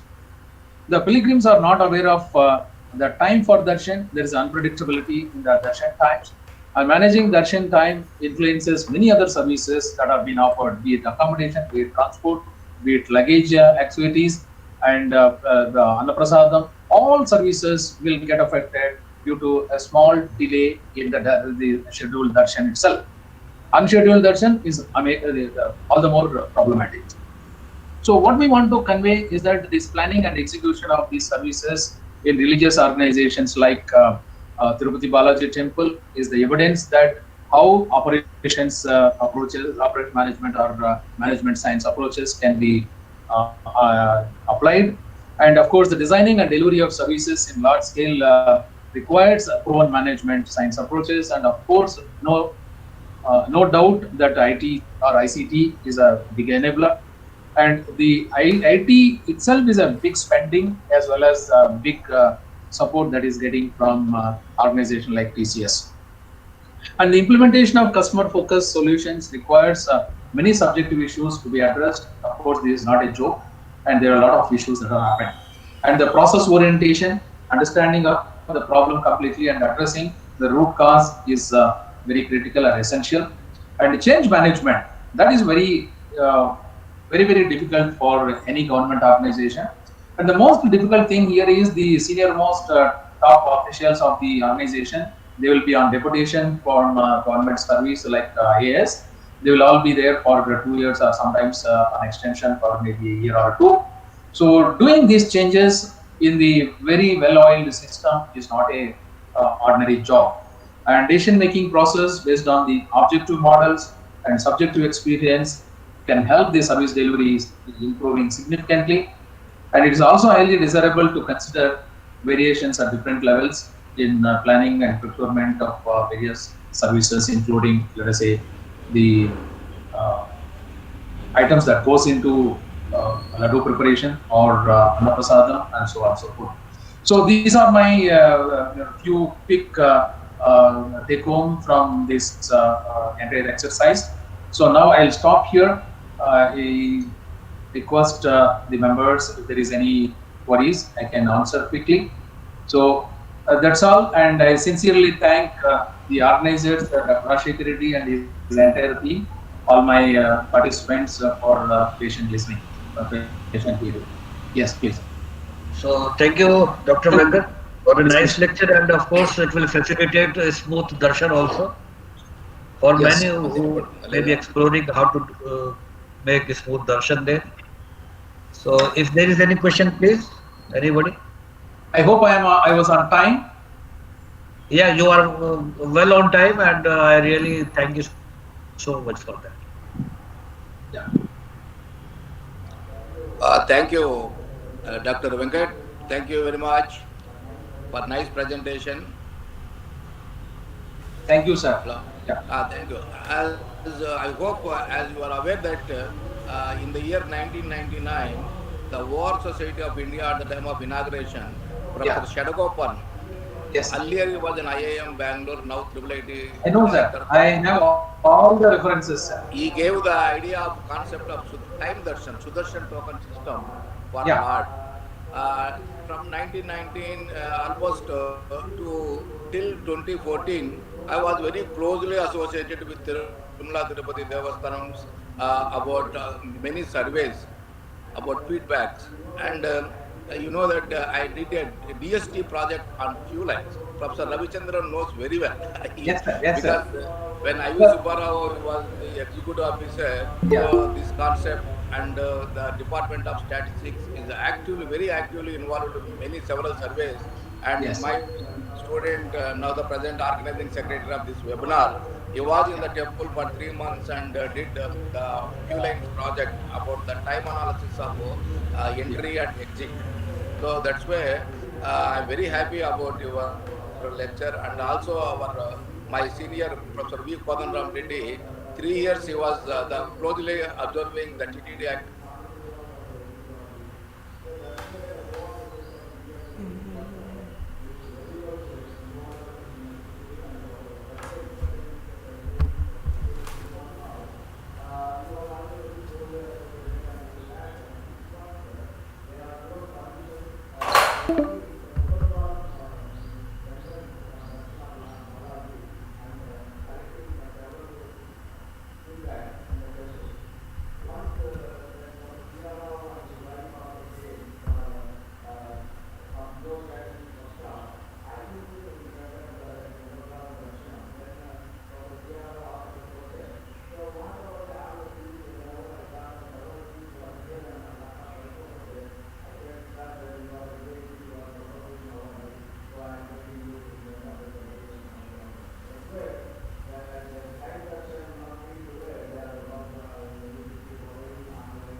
onwards. Coming to 40th annual convention to be organized by ISPS, IIT, Tirupati, and other organizations, restricting only 100 best research papers for presenting. Preference will be given to like members and annual members. Like members will be given ID cards. Hence, I request all the participants who are all not members of ISPS. So, requesting you all request you all to be like members by paying 2,000 rupees, and students are requested to become either like or annual membership by paying 200 rupees per year. And for all the details about the membership, you can see isps.org, that is the website which we have. So you download the form and fill it and send it. Because this whole year we are planning to organize many programs on the occasion of Prof.C or for the Centenary celebrations. Thank you.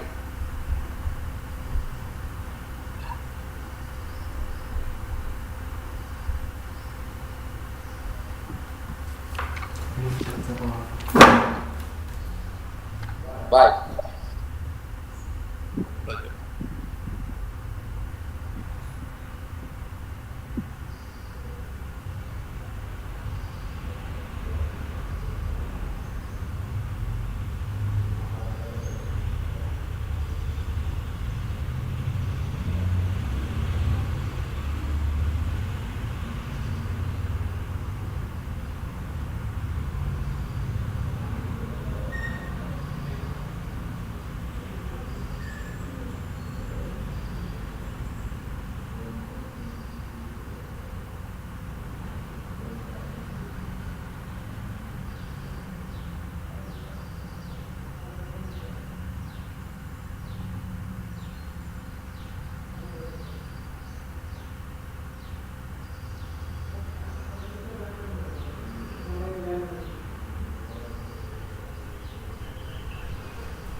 Yes, sir.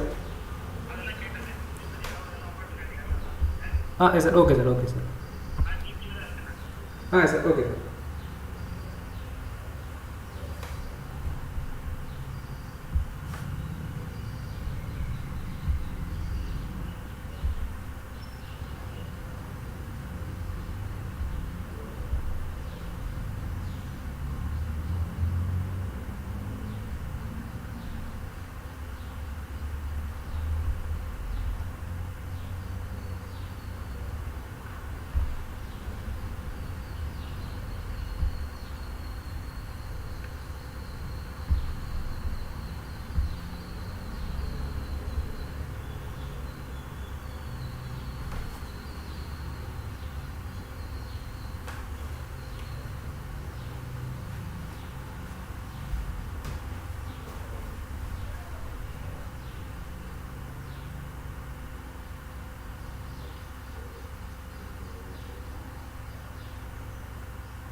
Yes, sir. Sure, sir.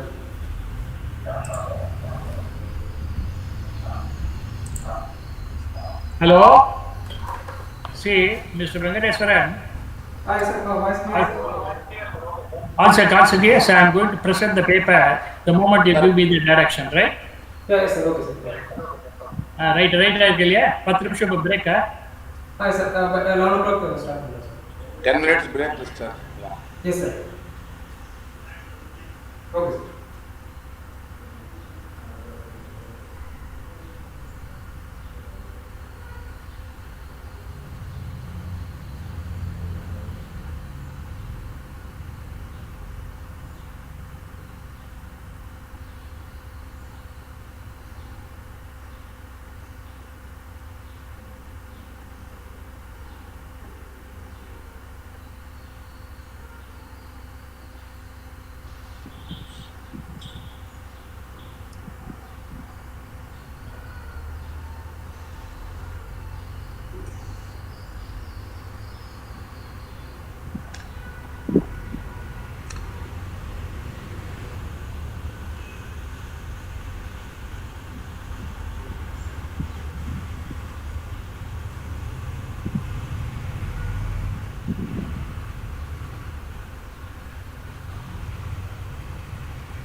Good morning, participants. I request Professor Akhilam sir, chairperson, to introduce the next speaker, Dr. P.R. Vittal sir.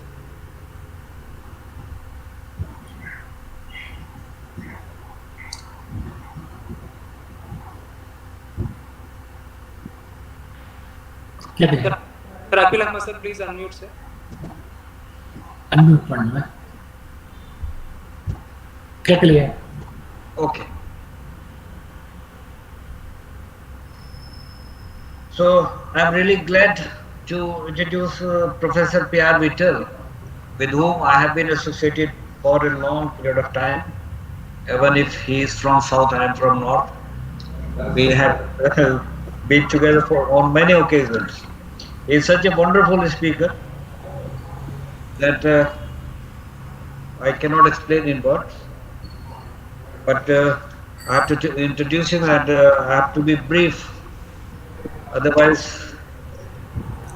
I have to speak for at least 5-7 minutes to introduce him. He has a lot of things in his credit.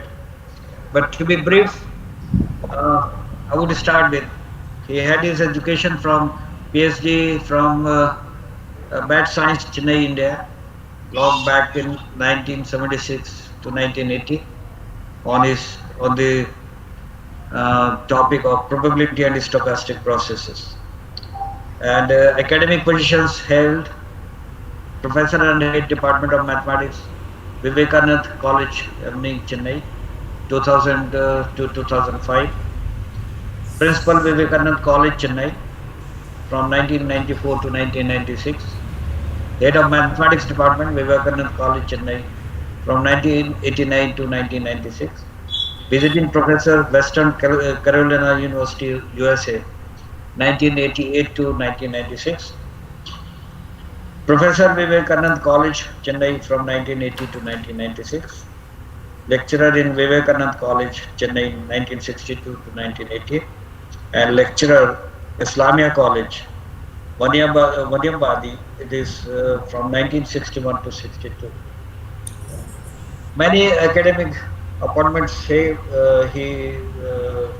was holding: visiting faculty, Institute of Chartered Accounts of India, Chennai; visiting faculty at Institute of Financial Analysts, Chennai; visiting faculty at Madras School of Management Sciences, Chennai; visiting faculty at University of Madras, Chennai, India; visiting faculty at Chaitanya College, Hyderabad, India; visiting faculty at Harishchandra Research Institute, Allahabad; visiting scientist at Indian Statistical Institute at Bangalore, Kolkata, and New Delhi. And it's a huge list of his contributions. Perhaps time will not permit us to go for such huge contribution from him. He has a lot of conferences attended and presented papers there, number of research papers published, and above all, he has been involved in professional activities, has contributed to the society a lot, authored many books. I think it's more than 15-16 books which he has authored. So he has a long list of achievements. Perhaps it's not possible for me to list all of those. Really delighted to see you, Professor Vittal, here again. Because of the time constraint, I would like to simply request you to please give your presentation. And I would request you to please remain within the limited time. Thank you so much, sir, once again being with us. Please go ahead with your presentation. I am deeply indebted to the organizers of the Indian Society for Probability Statistics, the president, the honorary president, Professor Reddy, who initiated all these work and things going on successfully. I am also happy to be associated with this webinar conference in the presence of many great people and in honor of Professor C.R. Particularly, I was very happy to point out that Professor Reddy knows that Professor P.R. Rao selected my paper as the best paper award in the year 2007 at Tirupati conference, and it was the topic very close and near to him and also to myself, and therefore I've chosen a topic very close to Professor C.R. Rao, both mathematics, statistics, and stochastic process oriented. Now, I'm really grateful to the organizers once again for permitting me to give an invited talk in this conference. Now, this talk is morely on mathematics oriented and deeply attended by Professor C.R. Rao and his members, and he was working with Fisher and Kolmogorov in Indian Statistical Institute at Calcutta. Professor C.R. Rao asked me to proceed further in this. I was really grateful to Professor C.R. Rao, who visited my institution in 1988 in connection with Professor Ramanujan's Centenary birth celebration. Now, I'm happy to present this paper on neuronal networks, how the neuron cells in the human system activate and fluctuate the random phenomena, and we have developed several models corresponding to the diffusion models also based on neuron fire. Basically, this is based on the first passage time, and these models are used in several fields, not only in neuronal spikes of biology, but also in technology, insurance, dam models, and many other things. Now, we are also basically studying the first passage time of the neuron firing. The neuron consists of an initial potential, and the potential randomly fluctuates in any way it likes, and both upward and forward motion. And when it crosses the membrane potential, crosses the threshold level, we say the neuron fires. And the neuron reset again, and then it goes as a renewal process, and thereby the sequence of first passage times arises in order to the continuity of the neuron spikes discharge in the membrane potentials of the brain cells and the body system and so on. Now, these several people have started working on neuron. To my knowledge, the very first paper that appeared is Tenuver and Rover in 1983 or 1963, go back, on assuming that the spike potential follow Poisson distribution. Both the inputs and the output analysis of the dynamical system follows the Poisson process, and when the neuron fires, initially they assume that one firing backward crosses the entire forward motion and it has to reset that. These defective models are being rectified by the researchers as days go by, and then we now come into the Kielson's techniques of the neuron firing problem.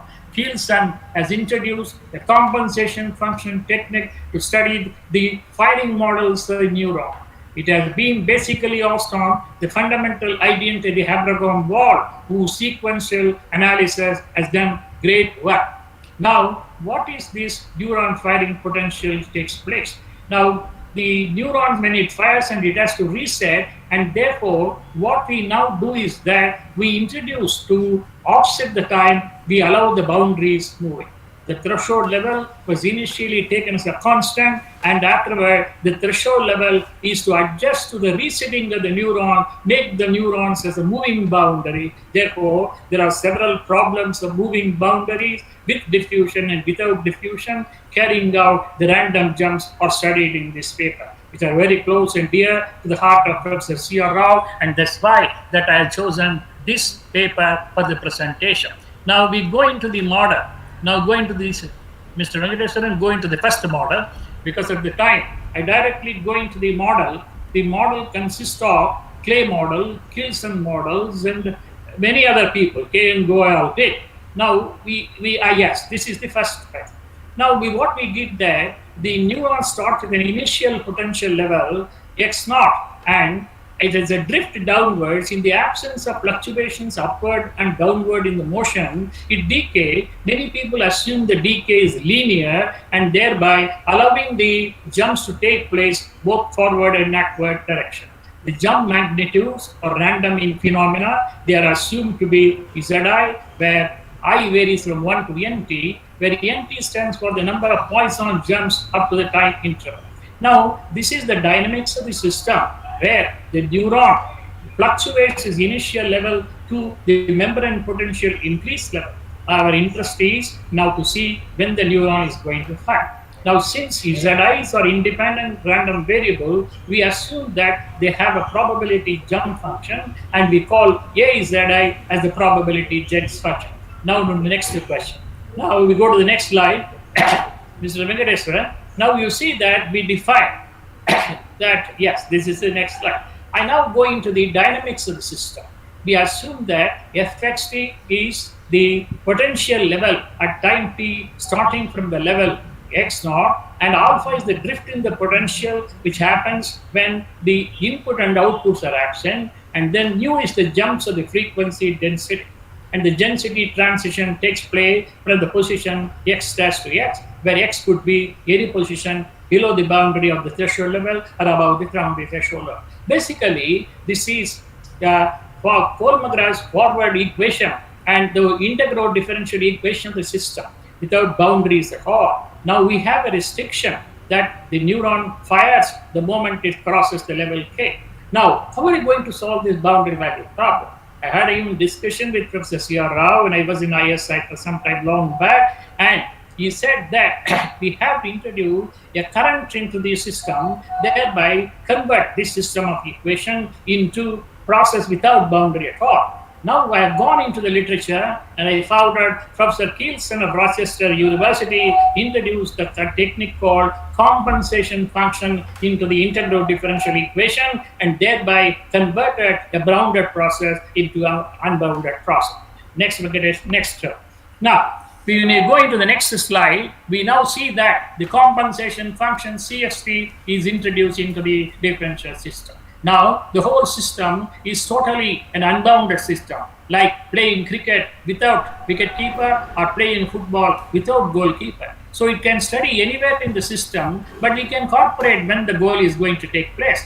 That is the role played by the CXT. The CXT, the compensation function, takes care of when the process crosses the level K, where K is the constant threshold level of the membrane potential. It takes with the jump a plus x to x dash. Now, how to calculate the compensation function? How will this compensation function will enable us to study the first passage time of the neuron crossing a constant level? The next question. Next slide. Now you see that I go into the double-sided Laplace transform for the space variable x and the time variable t for the transition density fxt and the compensation function as well as the jump density which takes any formula. In this case, we now converted the integral differential equation of the earlier system. Next page. Now you see that. Next page. And now you see that when I take the double-sided Laplace transform, the previous one, the previous slide. Now, when I take the double-sided Laplace transform, I now get, yes, I take the double-sided Laplace transform, the fxt takes into the following equation, 2.8, next one. Now, you see that the double-sided Laplace transform convert the integral differential equation in this form. Now, the C bar XL is taking the place of the compensation function.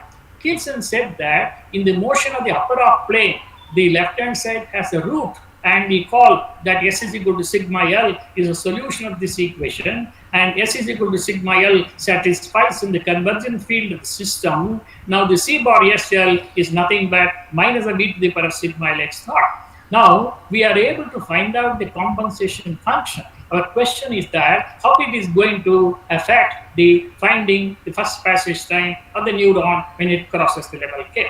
So now I go into the next system, go into the next slide. Now the next slide is now the more first generation function. Now we take the generating function to the previous one, please, previous one. So when we take the generating function, yes, we are able to split it up into two functions for the forward jump in a separable form, and thereby I get my moment generating m of t, the first passage time, as a product of separable functions gk and skt. Now gk corresponds to the transition density in the forward motion as in separable form. One goes from x dash, another one to x. When we calculate gk, now I come to the x question, what is the first passage time? Now going to the next slide. Now, I see, sir. I now impose the condition that my transition density is an exponential form. When you take the exponential form, we very easily find out the first passage time. M of t is the first passage time to cross the level k. It turned out to be an exponential factor correspond to SKC, and SKT is the gem process. Recomposing the SKT into the CST, I will now get C1ST is in a very close to form, where C1ST is nothing but the Laplace transform space variable for CXT. Now we see that we connected the CXT, which we have introduced to be converted in unbounded process of the differential equation in terms of the first passage time. The greatness of Gibson's function enables us to find out that the compensation function C1xt in the transform space has converted into the first passage time. My idea is now how to find out the first passage time. When I find out the expression from first passage time, automatically I mean that I know the time level of the threshold crossing or higher. For that, what we do not, the previous slide please, what we now know that the e to the power of sigma L into x naught minus k, the e to the power of sigma L into x naught minus k is now it is coming in the transform space. What role it is going to play is now my question. Fortunately, so happened, God has given the gift of interpreting this in terms of the Green's function. Now, e to the power of sigma L x naught is going to be the Green's function of the process in the transform space. So, I'll come to the next slide. I now consider the pure process without any boundary, and hence got the double-sided Laplace transform to the Green's function, and the Green's function takes the place 1 over L plus alpha s plus nu into 1 minus AS. I'm going to invert it. When we go into the inverted, we go into the complex plane. Explain the next one. When we go into invert it, we now go into the complex plane, and thereby we solve this Cauchy's formula for complex integration, and hence we find out this is nothing but the derivative of the function, the first derivative of the first passage time. Now going to the next step. Now you see that G1XL is now turned down into the form of negative of e to the power of sigma L x into d sigma by this test. Now we do some algebra on the G1ST, and thereby we get that the first passage time could always be expressed in terms of the derivative of the x naught minus k by t into g alpha k minus x naught. What is this g alpha? G alpha is the Green's function, totally a general function for an unbounded process. A great thing that Pearson played a role, that G alpha is the process with the drift and k is the barrier, and it gives the entire motion for the function, and hence G alpha xt determines the Green's function of the process. This can also be written in terms of without drift, and hence G alpha can also be written as next slide. When you go into the next slide, you will find out this G alpha is nothing but an ordinary process without drift.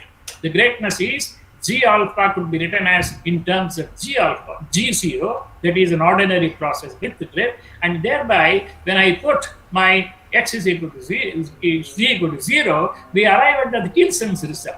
Kilson studied this problem in connection with a storage model when a dam becomes empty. Now our result, this is a more generalized formation, is worked with Kilson. When I visited Rochester University, he was a professor there. I had even a discussion with him there about this boundary value problem. Now, when I go into the Kilson's model and also into the cost model, and the cost model gives in terms of the generating function, in terms of Bessel's function. When I go into the Bessel's function inverted space, I get the first passage time in terms of I naught, the Bessel's function of ordinary 0. All these things agrees very well in the generalized space when we assume that the first passage time for crossing the threshold level is k, where k is a constant barrier. Now, in the case of latest experiment on neuron, the neuron, in order to reset, take a fraction of a millisecond, and in order to adjust that, I have to make the boundary moving. Therefore, we are converting the constant barrier into the moving barrier. Before going into the constant to the moving barrier, we also say that this also goes to the diffusion process, and thereby to convert into Allenberg OU process. Now we see into the next problem, wherein we are going to the next slide. Now see, we are now considering this CXT in a separable form. In an earlier situation, we have got converted this in terms of density in exponential form. Now we assume only in separable form. When I take the separable form, we now get without drift a diffusion equation. I'm going to proceed this into the diffusion limit. In order to proceed the diffusion limit, it is ordinarily necessary that the jump should be too high. Too many jumps will have to take place. The average jump size should be 0. The variance should be a constant, and therefore be importing some initial condition into the system in order that it may fit into a good model. The next one. The next slide. Yeah, you now see, before going into the diffusion, nu is the number of Poisson jump. We are allowing the Poisson jumps to tends to infinity, then changing gamma into gamma square nu. The first condition says that the mean jump is 0. The second condition says the variance is finite. When we proceed to this limit, the integral differential equation of the neuron firing model converted into the diffusion model. Now you see that how nicely the integral differential equation converted into diffusion model. I can now go into the inverted space. When I go to invert, I get the diffusion equation. This diffusion equation is nothing but the Wiener's equation in the original space. And once we know the Wiener's process, we can write down the solution of the Wiener's process is in a standard form.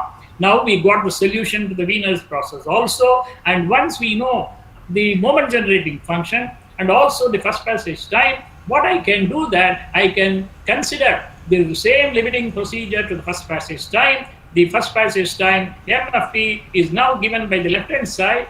We now separable kernels are there. We proceed to the limit as gamma tends to infinity, mean tends to 0, and variance tends to finite. Therefore, what basically we do that, when you convert the jump process into the diffusion process, separately we go into the differential equation and arrive at the diffusion equation. Separately we go into the moment generating function of the first passage time and arrive at the first passage time for the diffusion equation. So in the limit, we arrive at the diffusion equation, the first passage time, when you proceed to the general form of the kernel. Next one.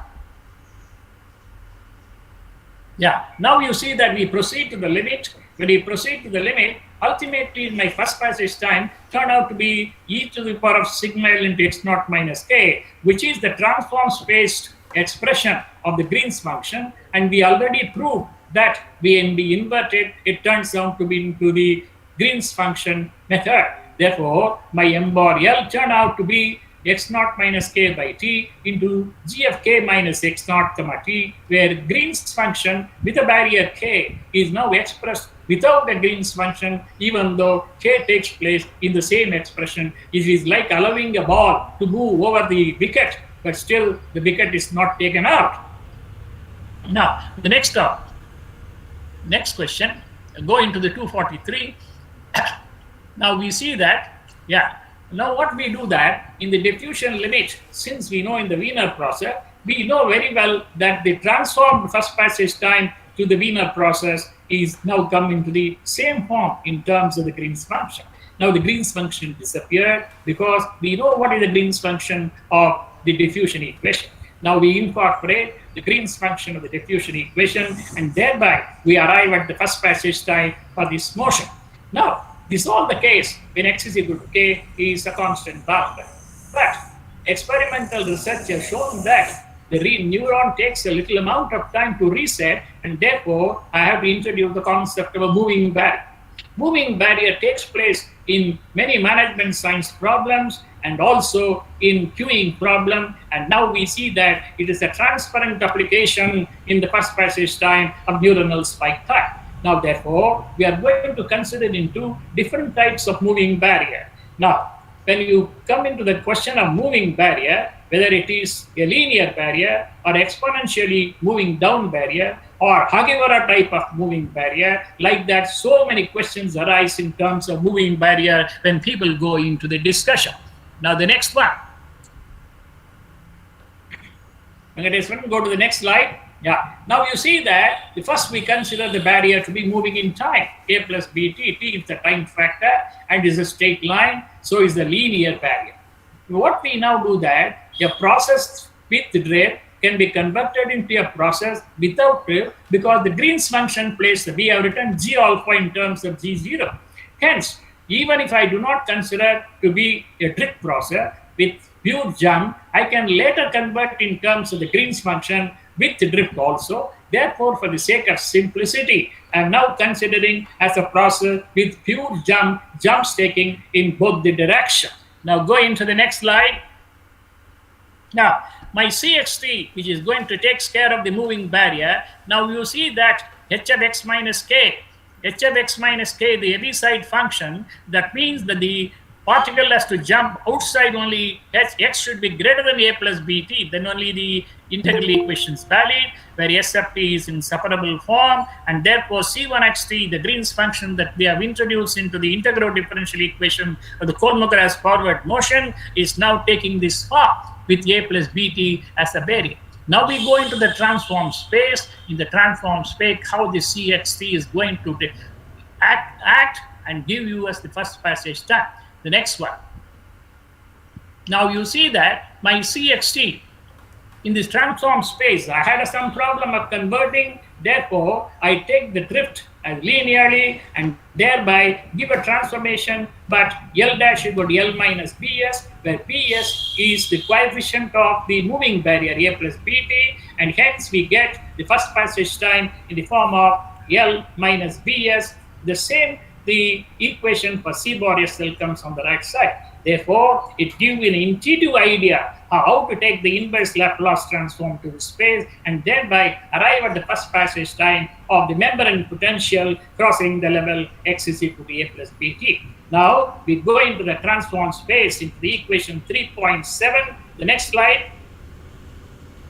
We go into the next slide, and now you see that the same equation L plus nu into 1 minus A bar, yes, alpha is mixed here because alpha is taken care of in the Green's function with an ordinary process, and nu is equal to 1 minus Bs, where B is the coefficient of A plus Bt, B is coming there, and thereby everything, algebra works out very nicely, and therefore we go into the complex plane and consider real S greater than 0, and hence very nicely we have evaluated the C bar S3 in the transform space. Once I know CXT in the transform space, it is easy for me to find out the first passage time in the transform space. My M bar L, which is the first passage time, gives a very nice expression, very similar to what we have seen in the constant barrier, and therefore the technique very nicely worked out in referring about the first passage time of the neuronal spike trains crossing the barrier A plus Bt, and drift coefficient P plays the role in the Green's function.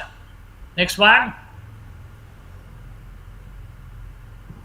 Now you see that the Green's function which you arrived at by inverting e to the power of sigma L into x naught minus a will refer to the Green's function of the unbounded process. Once again, I stress the fact that the solution of the bounded process is converted in terms of the solution of the unbounded process. The greatness of this paper is that any bounded process could easily be studied in terms of unbounded process, provided you are successful enough in calculating the Green's function of the unbounded process. And the Green's function of the unbounded process for the diffusion equation of the Wiener type or OU type are well known, and therefore all the diffusion limit could easily be expressed in terms of the unbounded process.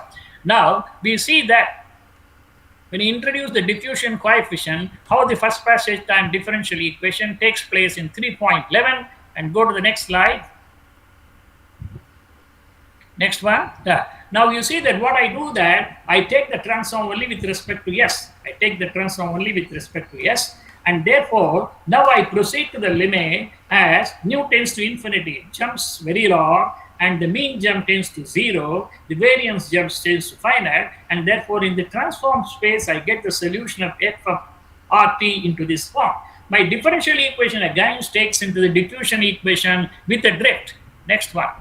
When you go into the diffusion limit, my next one 314, now you see that we can very easily find out the drift equation in the final form when we are proceeding to the limit, whose solution in terms of the Green's function, it is very well known in the transform space. We have inverted that. We completely in closed form solution arrive at the GXT to this form. Therefore, we have completely solved the first passage time not only with jumps but also with diffusion for crossing or reaching the barrier.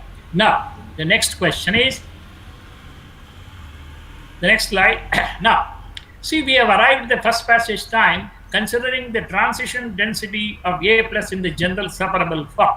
Now, we can also consider the same general separable form not only for a constant barrier but also for a moving barrier. In the case of the moving barrier, it is possible to apply the same algebra technique of Kielsen, and we have arrived out with the drift. We arrived at the diffusion equation in the final form with the time-moving barrier.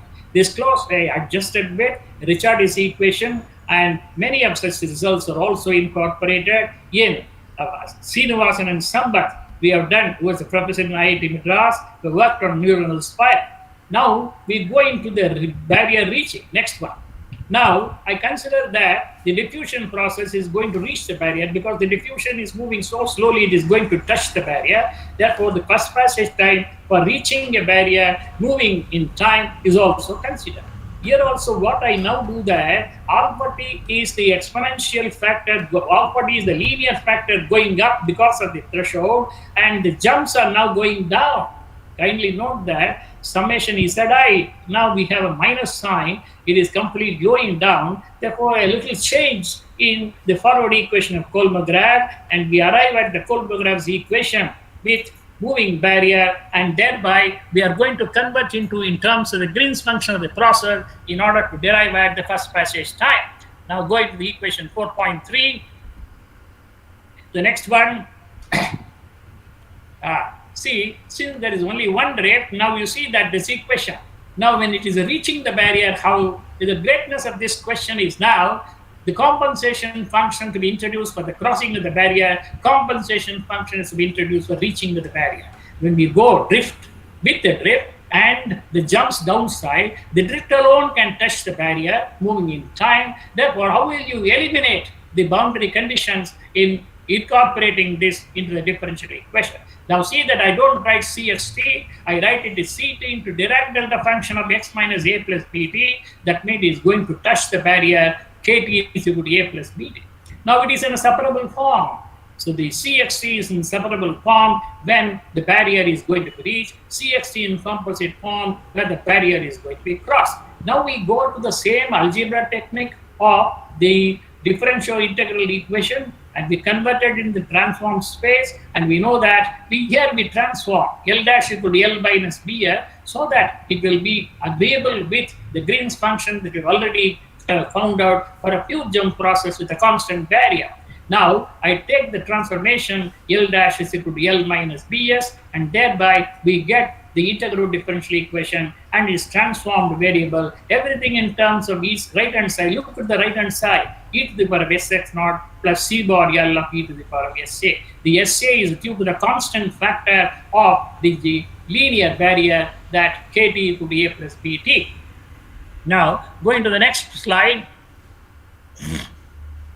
Now when you go into the next slide, I converted in terms of L dash is equal to L minus B here. The algebra studies the same, and every Green's function is obtained in terms of L dash. We can easily invert because L dash is meant L minus Bs is only a linear transformation, and thereby I get the first passage time of reaching the barrier.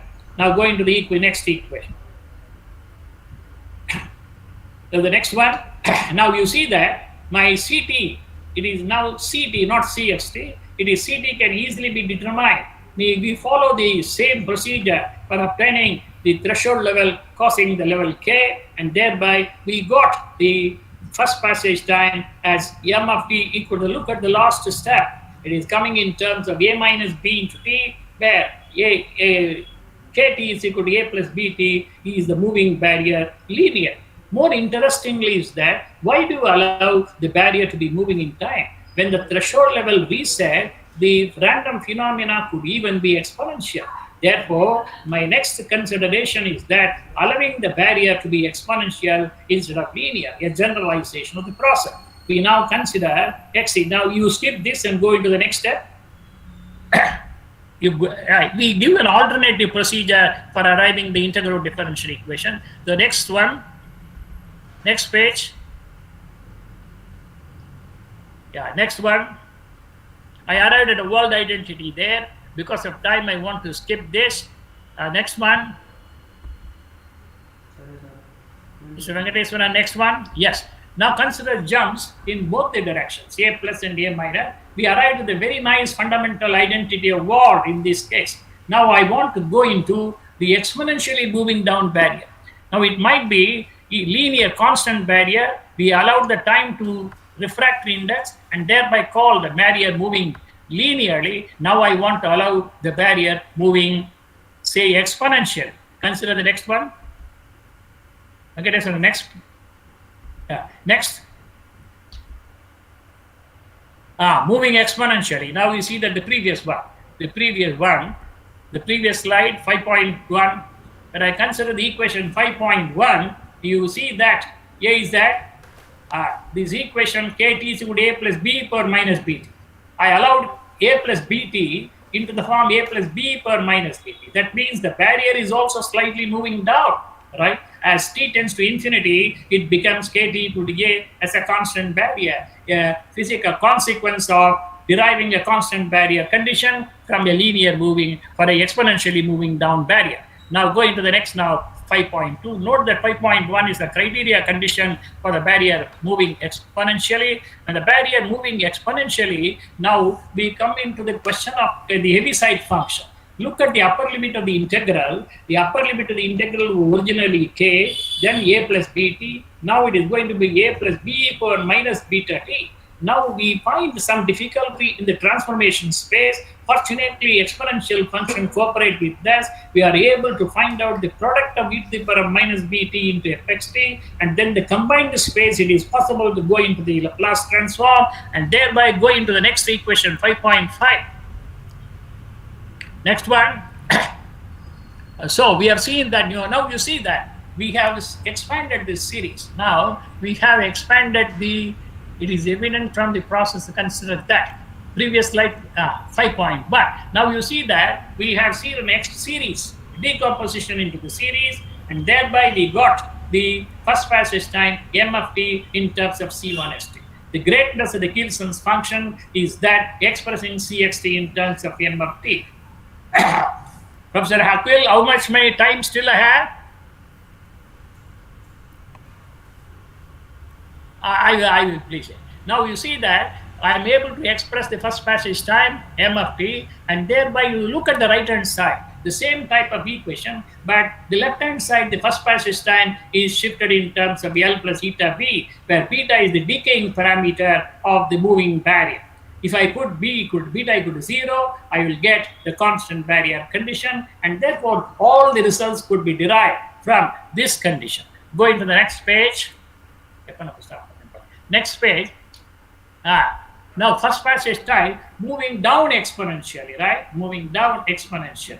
Now we take the transform space. We arrive this in terms of the gamma into the C function, and the C function now derived very nicely into this question. Now the next one. Hagiwara, I want to introduce one more condition called Hagiwara's assumption. Now F bar SL is now covered as a summation of series. Now you see that because of the transformation, we are able to arrive at a summation of series in the compensation function. And still the left-hand side is tight, and therefore S is equal to sigma L, which is the root of the equation in the upper space, always satisfy, and that enables us to find out e to the power of sigma L into x naught minus k in terms of the Green's function of the process. Now going to 6.9, 6.5, now you see that how nicely it has come, except that barrier moving down from infinity. Now this is called Hagiwara's moving boundary. Now the previous one, 6 point setting. Can now go into the 6.6, 6.4. Yes. Next page. The next one slide. Yeah. Now you see that we are able to arrive at this very nicely in terms of the function e to the power of sigma L into x naught minus k. The key step is e to the power of sigma L into x naught minus k. That will enable us to find out the Green's function for any process. It may be a constant barrier, it may be a moving barrier, or exponentially moving down. If you keep sigma L into x naught minus k exponential term tight, then all results could easily be arrived. That is the significance of this work. Now 6.5, equation number 6.5 to 6.5, please. Correct. So we can go to the Krakow. Krakow is one paper appeared in Journal of Advances in Probability, is the first persons who are considered the moving barrier moving down exponentially with threshold level moving have jumps and also going into the diffusion limit. It was in the Journal of Advances and Probability. Now you go into the next slide. Barrier moving down. Now this is called Argyvera's barrier. Now Kt is equal to K0 into e to the power of beta by t. Now allowing t tending to infinity, it will convert into the constant barrier. So Argyvera constructed with the help of the practical experimentation he did with the neuron firing, barrier of the form K0 into e to the power of beta by t will be more suitable to take into contraction the refractive index of the neuron resetting time. And therefore, he considered the barrier in moving in time as Kt equal to K0 into e to the power of beta t. Now, how this works out in finding out the firing times of the neuronal spike. Now, going to the next one. Probably with that, I will be able to conclude. Now, what I do that, I consider my transition density in separable form.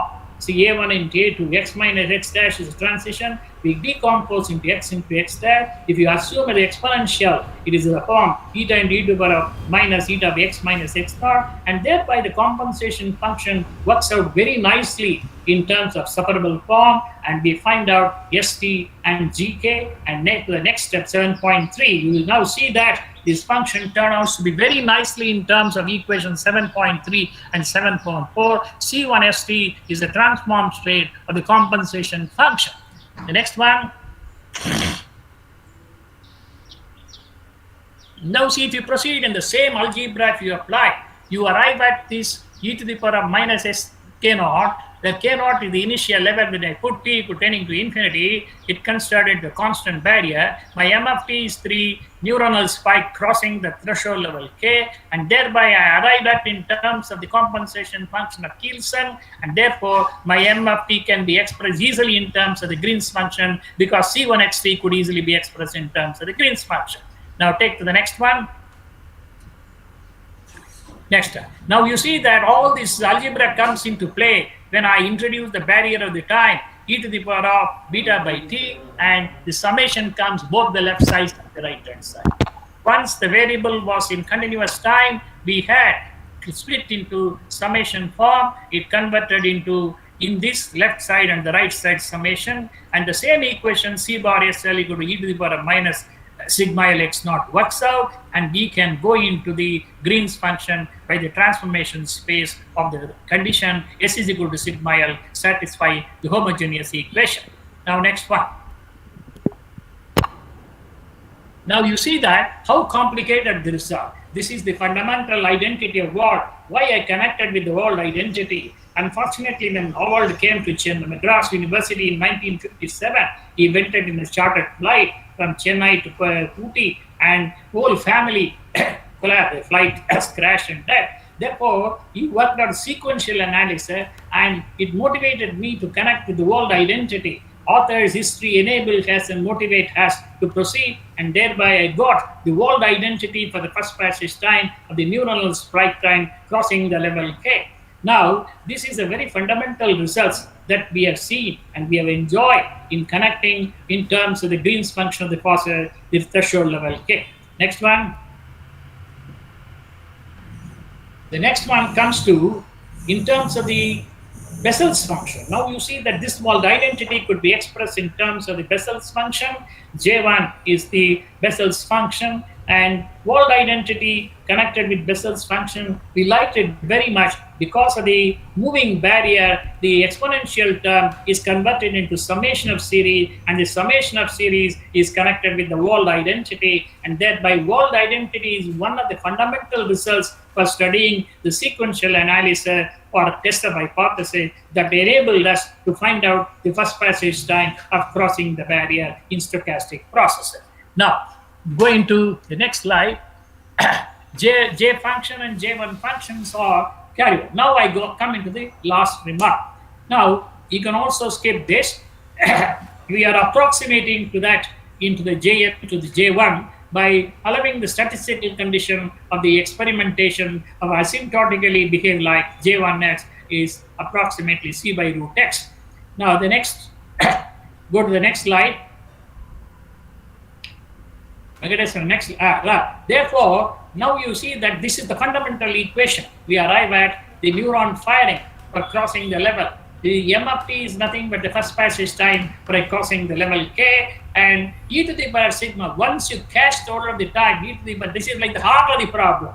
E to the power of sigma L into x naught might play the main role in studying all the fundamental situations of the barrier crossing problem with the help of the compensation function. Initially, we studied this problem with the help of the Richard-Bellman's embedding technique. Now still, I hope God will give me the time to connect these two, how the Richard-Bellman technique of embedding and Kielsen technique of compensation function will enable us not only to study the neural spike problem, many problems, one go with the help of the other, each is great in its own place. This is in terms of the Kielsen function. The earlier results that I found out were in terms of the Richard-Bellman's embedding technique. Now, to summarize what the results I have done so far is that we started with a stochastic process moving in time and then arrive at a constant barrier. We found out when the neural spike is going to cross the threshold K.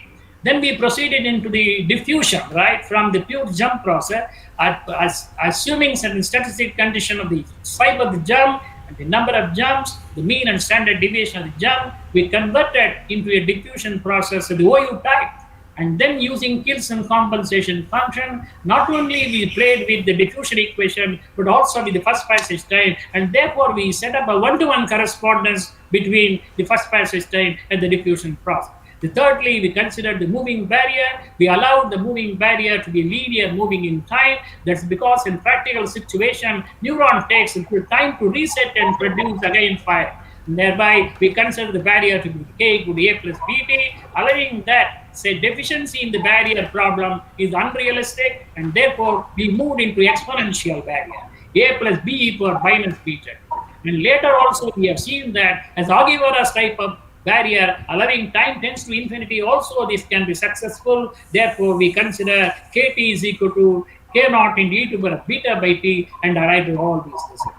These results are fundamental in terms of the Green's function of the unbounded process. The whole part of the problem is that how to convert a bounded process in terms of an unbounded process solution.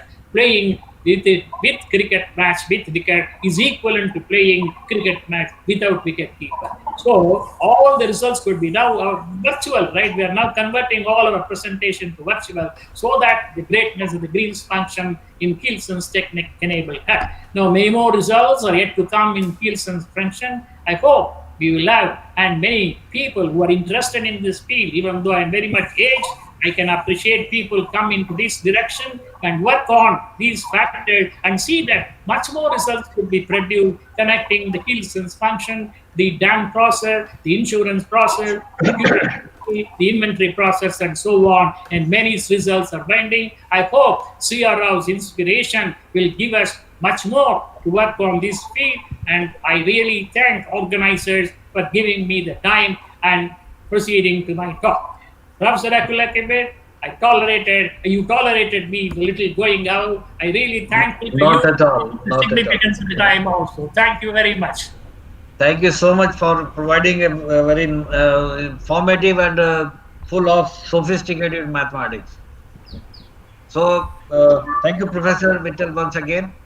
And I would request the participants if they have any question, one or two, please. Can I just ask one question? Yes. Yes, please. Professor Mittal, your Poisson process is a homogeneous Poisson process, right? Which one? It is a homogeneous Poisson process. Yes. And its intensity never showed up in the calculation, right? Which one? I could not. The intensity of the Poisson process. Yes. Did not show up in your calculation, right?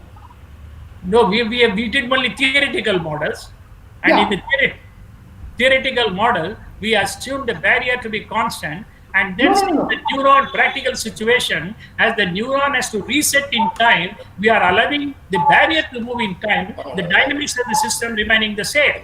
No, my question is the intensity of the post-op process. What is it?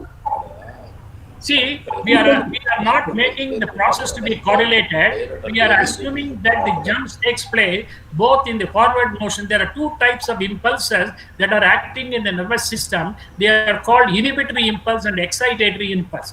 Inhibitory impulse is pulling down, excitatory impulse is pulling up. They move exponentially, and therefore they are assumed to be, most of the models, they are assumed to be Poisson models. And therefore, No, Professor, because my question is, what is the intensity of your Poisson process? Poisson, the nu is the intensity of the Poisson process, right? We have, yeah, nu is the intensity of the Poisson process. That is the number. Yeah. Okay, thank you. Thank you very much. Thank you so much. So we don't have more time for further questions, please. You may interact with them online. We have another speaker now.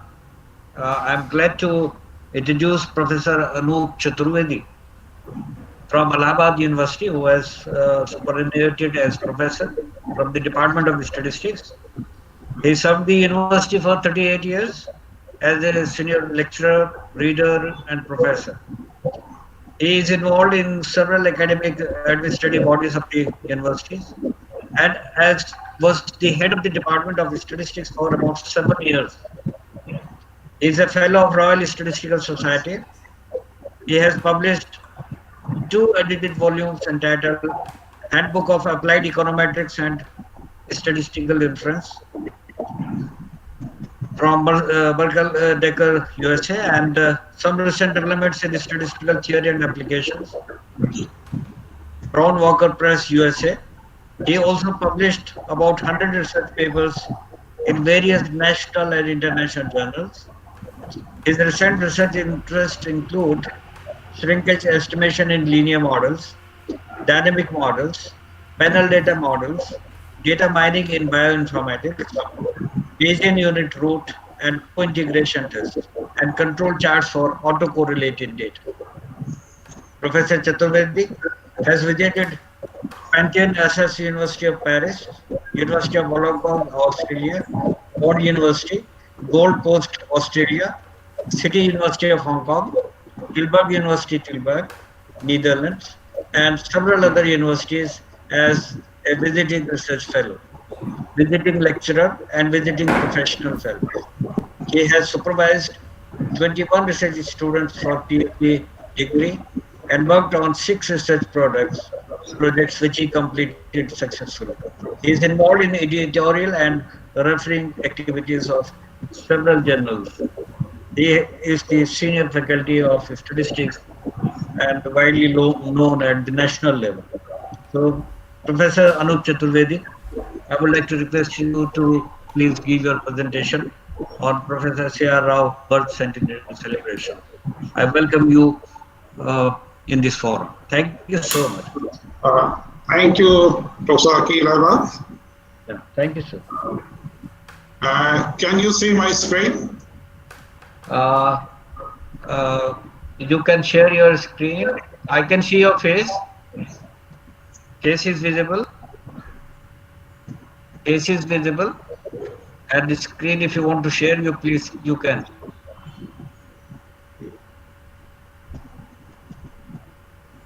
We can see you.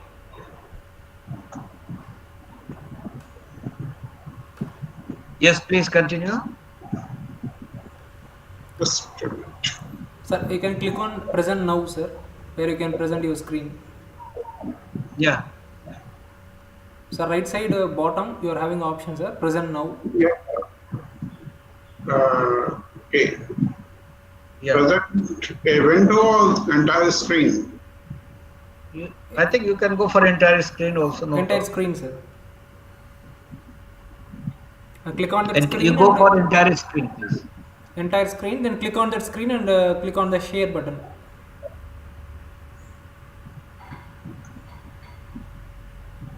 On the bottom on the right hand side, you see the presentations, please.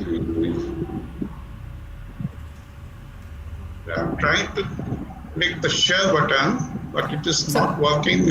So you click on the screen, sir, then only the share will be enabled. Go to the screen first and click there. You click on the screen, sir, then the share will be enabled.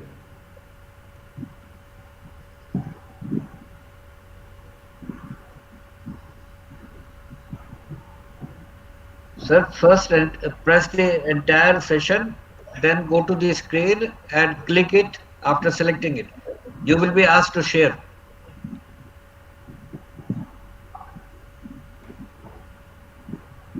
Why is it not working? Share. You have to select the screen. Sir, above the share, After- you are having this screen, sir. Just click on that screen, then the share option will be enabled, sir.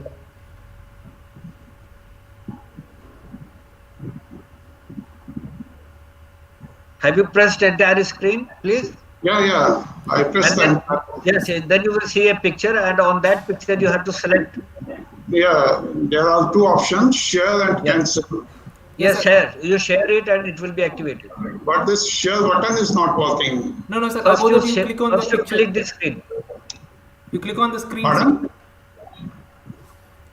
Sir, above the share, you are having a screen, no, sir. Just click on that screen, then the share will be enabled. Option will be enabled.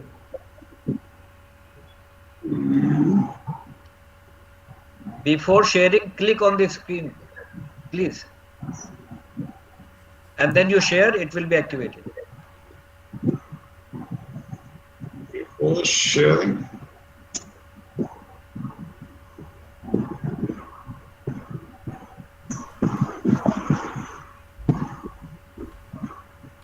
Sir.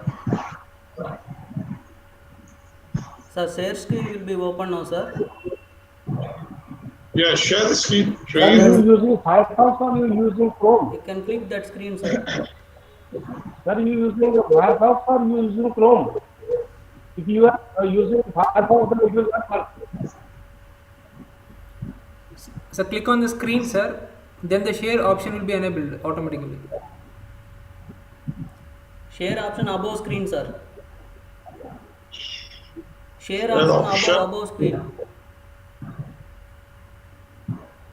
Let me call somebody. Okay, no problem. Please bear with us, please.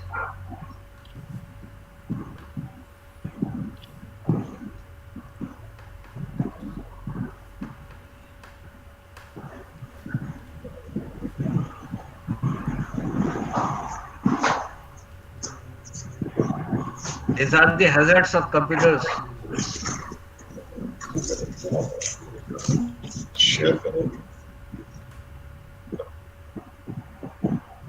So just above the share, you click on that screen, then the share option will be enabled. Firstly, open your presentation, then share it. I think the expert has come. Yes, it's okay. It will not work. We can see, sir. You use the browser, that Chrome. Yes, sir. Now we are able to see, sir. Please go ahead.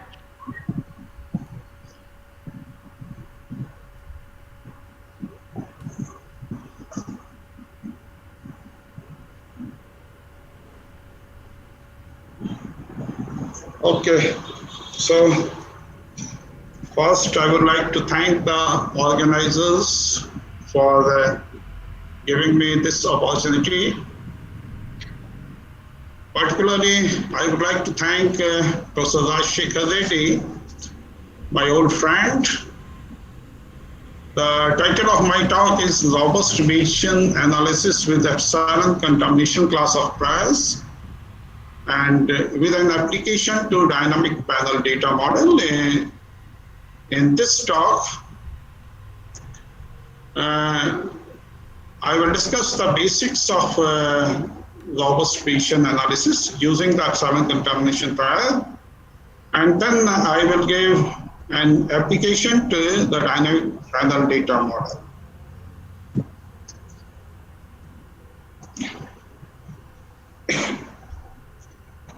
Yesterday,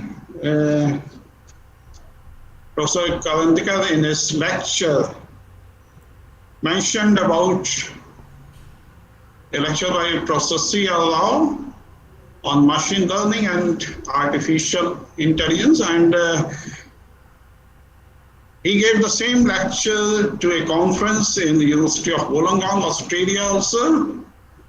I was present there, where he discussed about the importance of inclusion of these topics in the statistics curriculum. Now this shows the vision of Professor Lau. Another example is his recent work. Recently, I came across a paper by him along with 3 more co-authors, Estimation and Model Selection in General Spatial Dynamic Panel Data Models. This paper is quite interesting, and it has been published in Proceedings of National Academy of Sciences. The paper considers a spatial dynamic panel data model. You see, in this paper which I am presenting, we have considered dynamic panel data model, and this paper of Professor Lau is even more general. They have considered spatial structure also. And they have proposed an efficient distribution-free least square estimation method. And this method simply utilizes the eigenvalue decomposition of a weight matrix.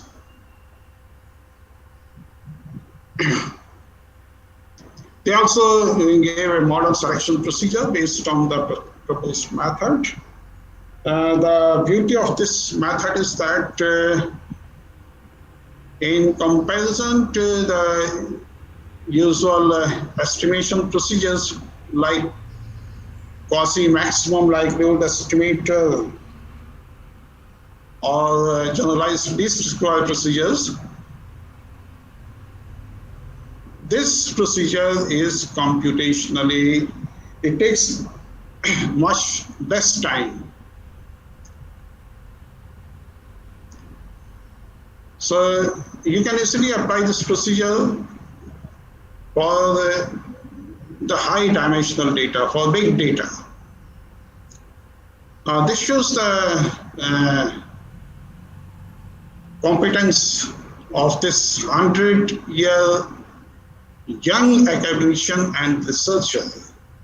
We can't say 100 years old, 100 years young academician.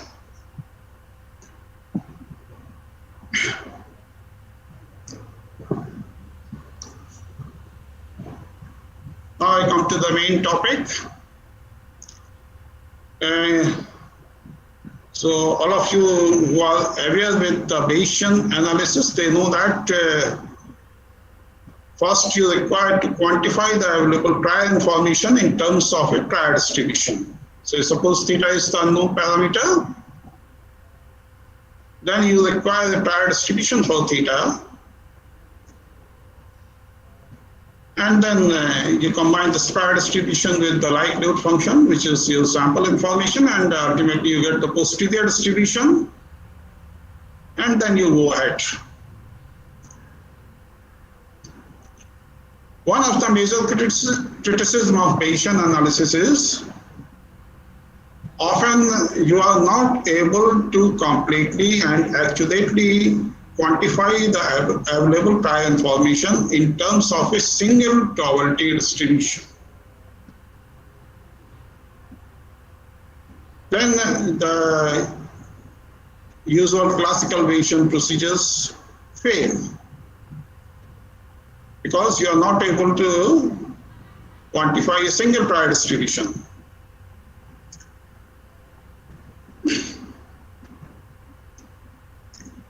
And sometimes even if you quantify the prior information in terms of single prior distribution, it may not be 100% accurate. An alternative method is to quantify the prior information in terms of a class of prior distribution. Say, suppose capital gamma is the class of prior distributions. So this entire class of prior distributions represent your prior information. One of the attractive class of prior distribution is the epsilon contamination of class of prior distributions. This class of prior distribution is a mixture of a base prior and a class of contamination pairs. For details, one can refer to the book by Berger and paper by Berger and Berliner published in 1986 in Annals of Statistics. Next problem is how to select a single prior from the class of prior distributions. Then we go for ML2 procedure. We select the prior distribution from the class of priors in a data-dependent fashion using the ML2 procedure. We also consider the robust Bayesian analysis of dynamic panel data model, and this part which I am going to present here is based on one of my papers with 3 more co-authors, Paddy Baltagi, who is an expert in panel data econometrics, George Bresson, and Guy Lacroix.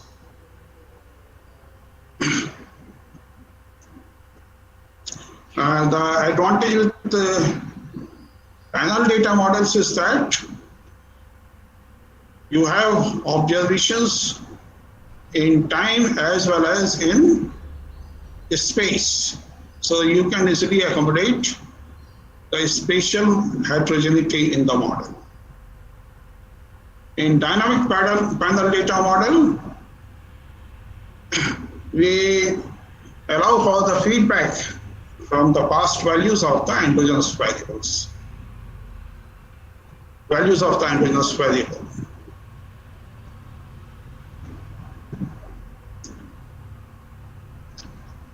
For estimating the parameters of the panel data model or dynamic panel data model, some of the popular distribution methods are generalized method of movements and its different variants, and quasi-maximum likelihood method. And then I already mentioned the recent paper by Zinn et al., which got published in 2020. There are several papers dealing with the Bayesian analysis of panel data models and dynamic panel data models. Recent ones are published in 2018, 2019 by Leo et al., Breto et al., and Pacifico et al. Here we consider the robust Bayesian approach for which uses epsilon contamination class of prior distributions for the parameters of the model as well as the individual effects, and then we carry out the robust Bayesian analysis of the model.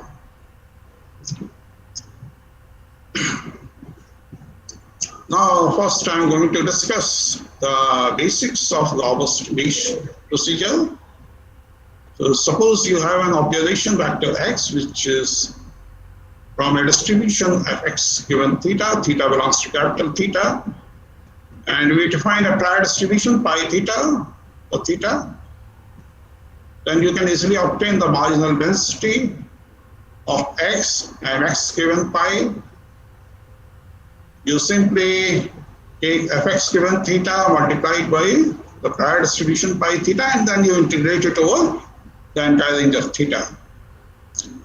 And then you can easily obtain the posterior distribution also pi theta given x. The epsilon contamination class of prior distribution, gamma, is defined as the class of priors pi, which is equal to 1 minus epsilon pi naught plus epsilon q, where pi naught is the base prior, and q is a prior distribution which belongs to a class of prior distributions, capital Q. So this is called the contamination prior. epsilon lies between 0 and 1. It reflects the amount of error in pi naught. You can say 1 minus epsilon is the probability that pi naught is true, and epsilon is the probability that you are not believing pi naught.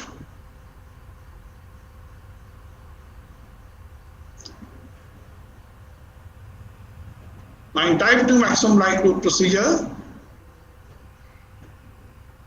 we first compute an x given pi, which is also called the predictive density, and then we maximize an x given pi over gamma. We choose pi in such a manner that x given pi is maximum over gamma.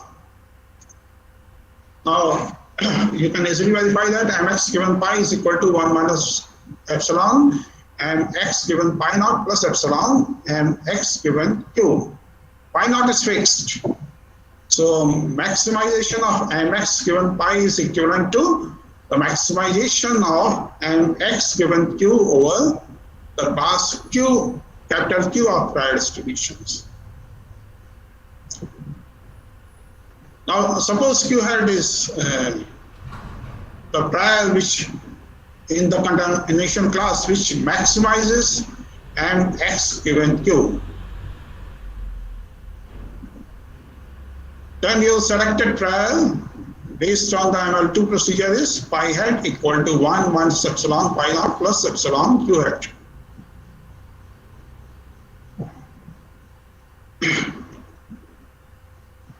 And once you have obtained the prior distribution, then you can calculate the posterior distribution. Under pi naught, your posterior distribution is pi naught theta given x. So, and under q hat, your posterior distribution is q hat theta given x. And ultimately, your objective is to obtain the posterior distribution under pi hat. So under pi hat, your posterior distribution is pi hat theta given x, which is given here. Now you can write fx given theta pi naught equal to pi naught theta given x into mx given pi naught. Pi naught theta given x is the posterior distribution under the base prior pi naught. So we substitute fx given theta into pi naught theta equal to x given pi naught theta given x. Similarly, we write fx given theta q hat theta equal to x given theta hat q hat theta given x. And then ultimately we solve it and we get this expression. Your lambda hat is given here. So your posterior distribution under pi hat is actually a linear combination of posterior distribution under the base prior and the posterior distribution under the best selected contamination prior. You can easily obtain the posterior mean, and you know that under quadratic loss function, this is the base estimator. You can also obtain the posterior variance.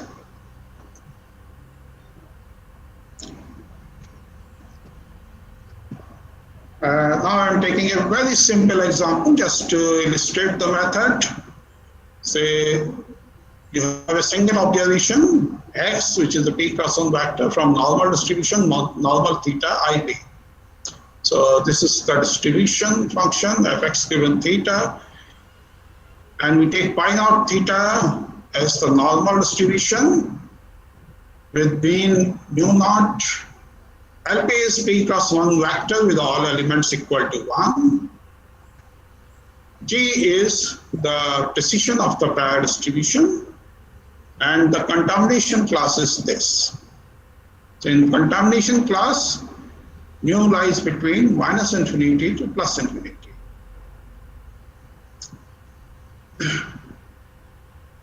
So in fact, problem of selecting the best from the contamination class is equivalent to selecting the best possible value of mu. This is the class of prior distributions. Then we obtain the predictive density mx given q. Similarly, you can also obtain mx given pi naught. You just replace mu by mu naught.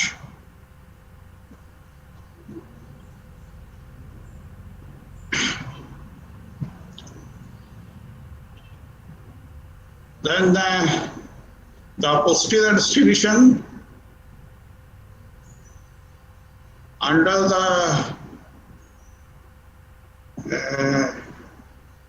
contamination class is this, where the expression for theta hat b is, sorry, this is the posterior distribution under the base trial, where theta hat b is equal to this. This is the posterior mean or base estimator of theta under the base trial when we use the quadratic loss function.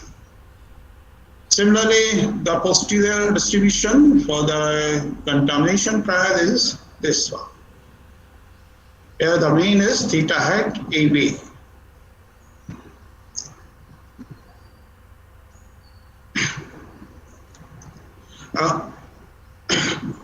Now you can easily obtain the ML2 estimator for theta, which is a linear combination of the base estimator under the base trial pi naught, and you can say this is the empirical base estimator. So empirical base estimator, the weights are lambda hat x and 1 minus lambda hat x. You can easily obtain lambda hat x using the predictive densities mx given pi naught and mx given q. Of course, you have to replace q by 2 hat. Another example is, I'm not going to give you the complete solution for this example, but suppose you have n observations from the multivariate normal distribution. So this is your PDF for x. You can easily compute the likelihood function also. And suppose pi naught is this.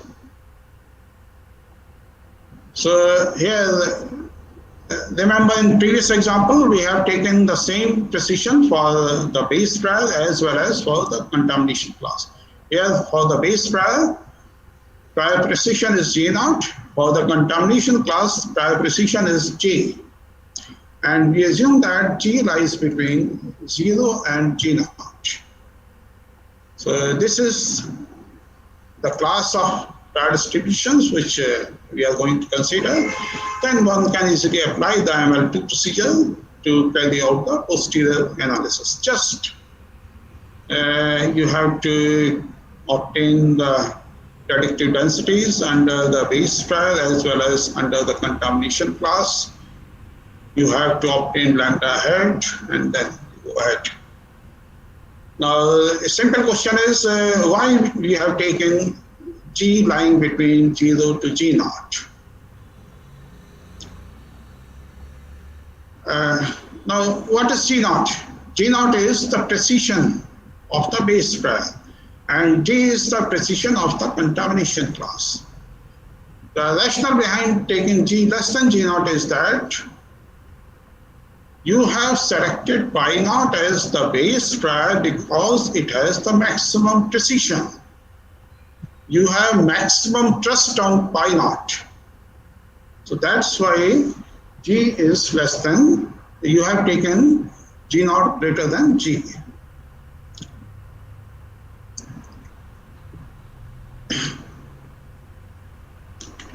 Now we come to the dynamic panel data model.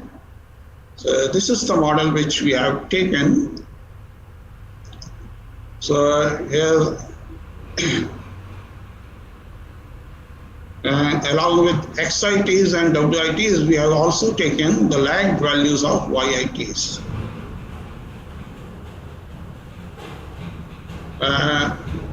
Here, this part gives you the cross-section heterogeneity on the W variables, and then we write ZIT transpose equal to YIT minus 1 XIT transpose,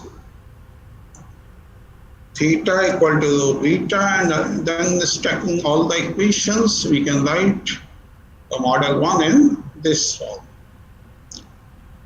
While carrying out the posterior analysis, we are not going to impose any stationarity constraint on though, but you will see that this won't create any problem. We have taken this class of contamination distributions for theta, b, and tau, where pi naught is the base prior assumed to be a specific Zellner's G prior.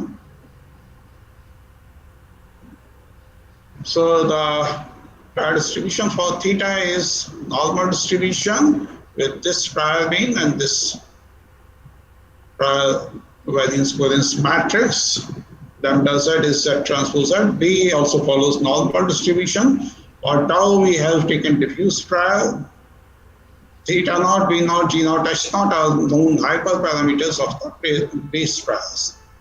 Similarly, we define the contamination priors belonging to some suitable class Q of prior distributions. Okay. So this is the class of contamination priors.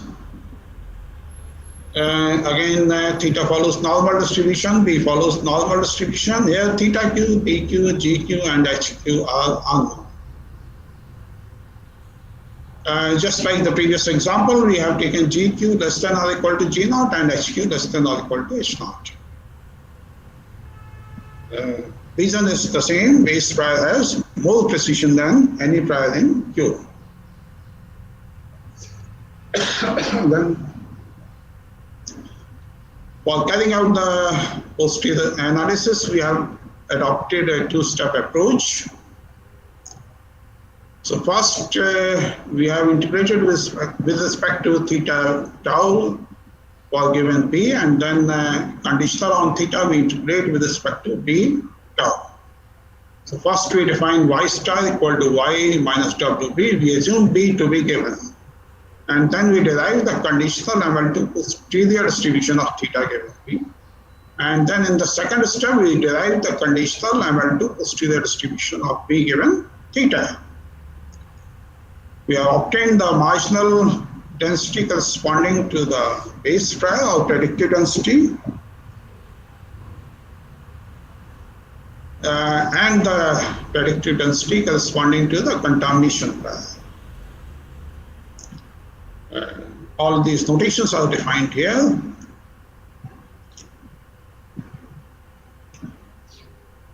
In the first step, we take the marginal density of y given B. We maximize it over Q, and then we obtain theta hat Q and G hat Q, and then we get G star here. Well, I am not giving you the detailed derivations. Then this is the ML2 posterior density of theta given B. This is the expression for lambda.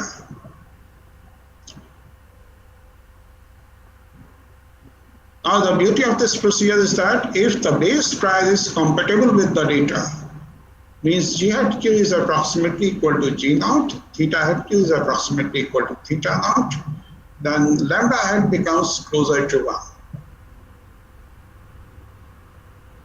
So you are giving more weightage to this part, the part which is based on your base prior.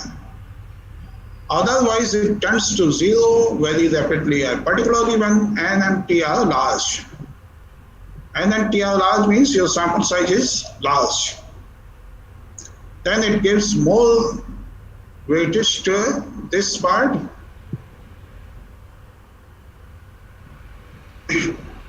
which is based on your data.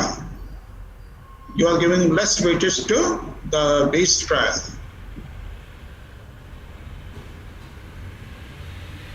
In fact, your posterior distribution for theta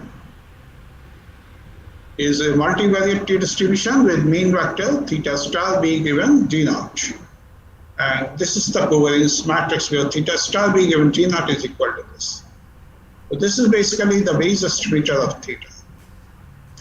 Similarly, the contamination trial is also, the posterior distribution under the contamination class is also multivariate t distribution, and it has mean vector theta hat EB, which is actually the empirical Bayes estimator of theta.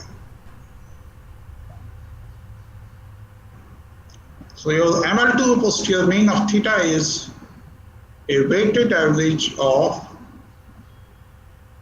this Bayes estimator under the Bayes trial and this empirical Bayes estimator.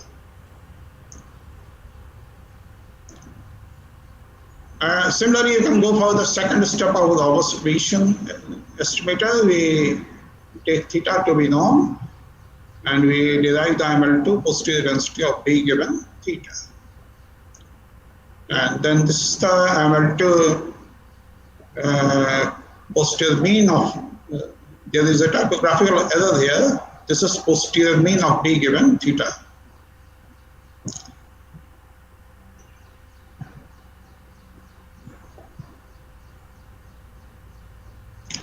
Then for estimating the ML2 posterior variance covariance matrix, we have used log least sampling bootstrap method. For details, you can refer to one of our earlier papers in Journal of Econometrics, which was published in 2018.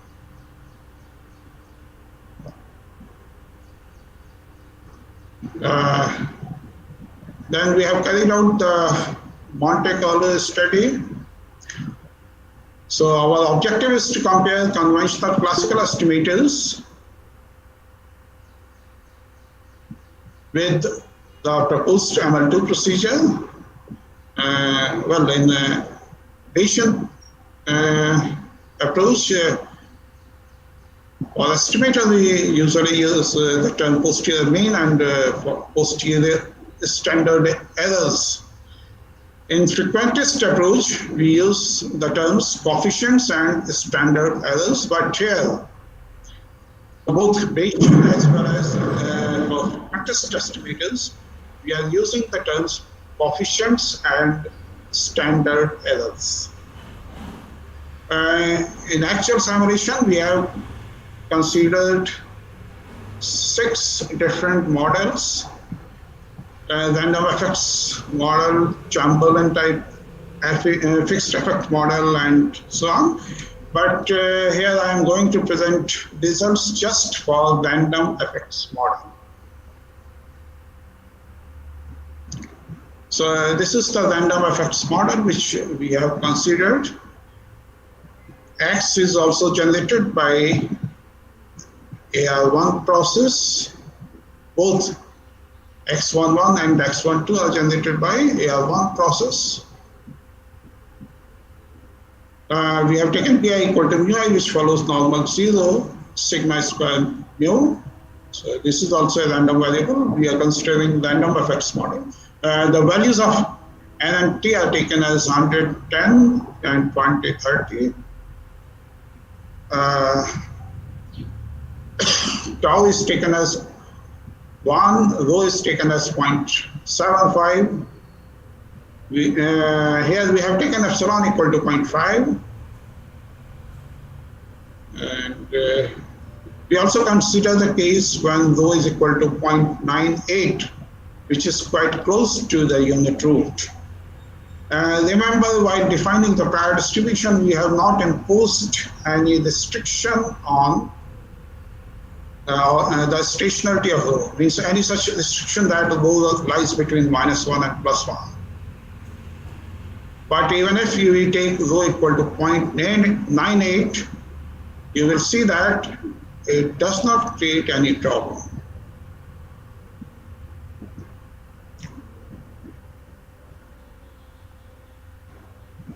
Then in the simulation, we drop initial 50 observations just to reduce the dependence on initial values. For selecting the values of G0 and H0, we follow unit information prior. So we take G0 equal to 1 upon NT, H0 equal to 1 upon NT. Then we take 1000 applications, and then we compute mean standard errors and root mean squared errors of the parameters. We also adopted a mixture approach because ML2 posterior density of theta is a two-component finite mixture of multivariate T distribution. So we have generated mixture of multivariate T distributions using EM algorithm approach. And we observe that this mixture approach reduces the computation time by 80 to 90% in all the cases. So this is a big advantage, particularly when you have large data set. Even for the rho equal to 0.98, we have observed that the estimated value of rho is 0.9822 and 95% HPDI is 0.9801 to 0.9843. So this confirms the stationarity. So even a value of rho which is quite close to 1, it does not create any problem. So these are our findings.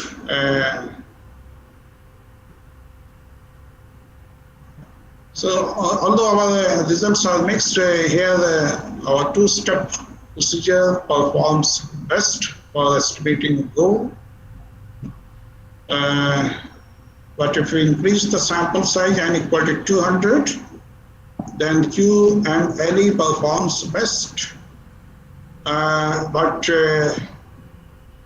the difference is not much between two-step bootstrap root mean squared error and root mean squared error of QMLE. Similarly, we get the results for sigma square u, sigma square nu, and particularly for sigma square u and sigma square nu, for all the sample sizes, our two-step bootstrap procedure performs better. Lambda theta is quite small. In fact,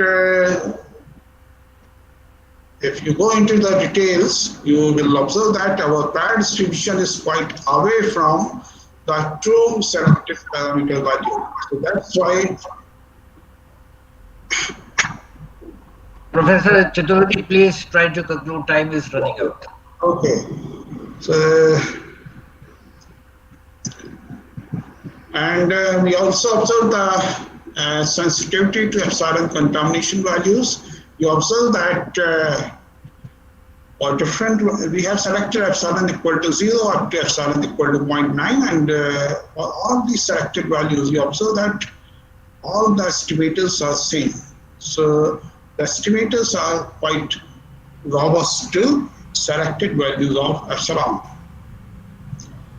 So these are the final conclusions. The epsilon class of prior distributions provide an attractive alternative to model prior uncertainty, and this ML2 technique provides an attractive prior robustness against the possible deviations. The robust Bayesian approach can be used straightforwardly to estimate dynamic panel data models using many alternative stochastic specifications. Remember that in classical approach, if you can say in simulation, we have considered 6 different specifications, and for all the specifications you require different estimators. Here you have just one custom estimator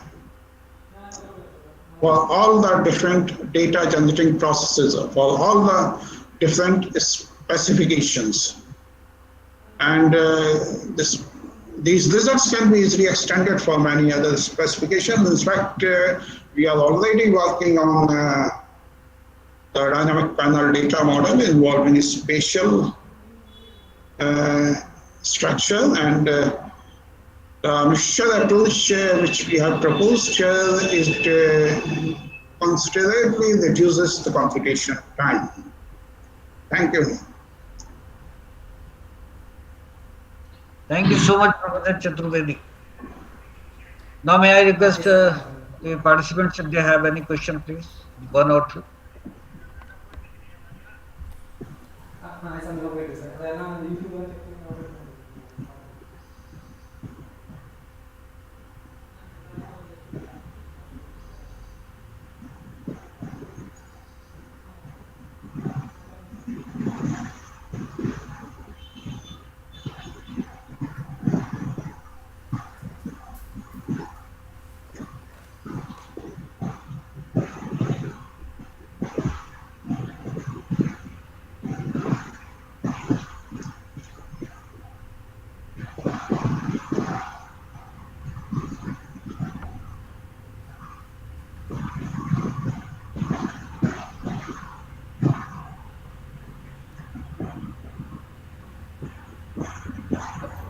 Sir, Atul sir.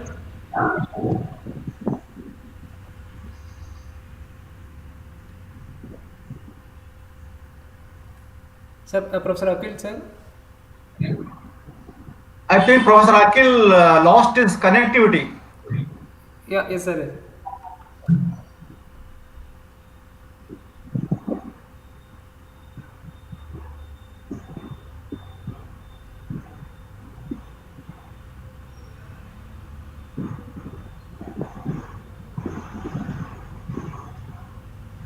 So Anup? Yeah. Yeah, I mean, I've just because there is time, I thought of inquiring. So you said that that stationarity is not a problem in your analysis. Yeah.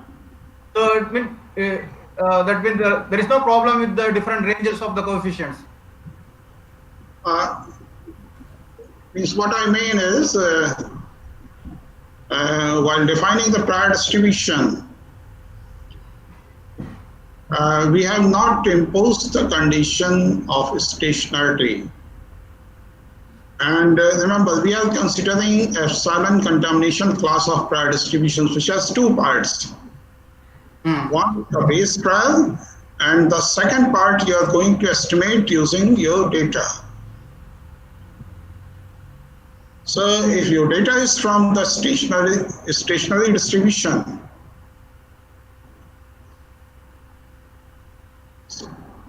then the second part takes care of this stationarity or non-stationarity problem. Means in the prior distribution, although you have not imposed the restriction of stationarity, but you have one more part also, the contamination part, which takes care of the nature of your data. So that's why probably we are not having any problem of stationarity. In the ultimate posterior analysis, we are not having any problem.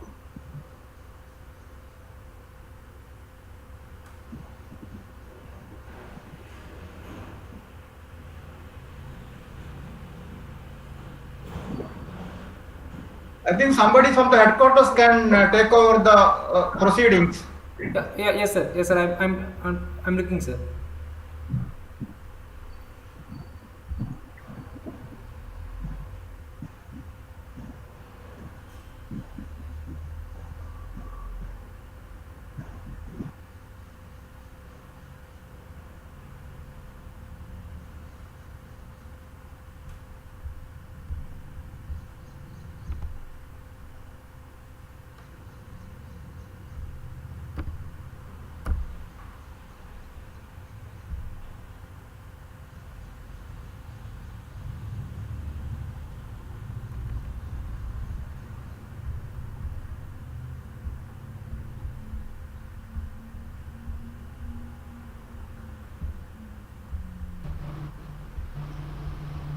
Everyone seems to have lost the contact.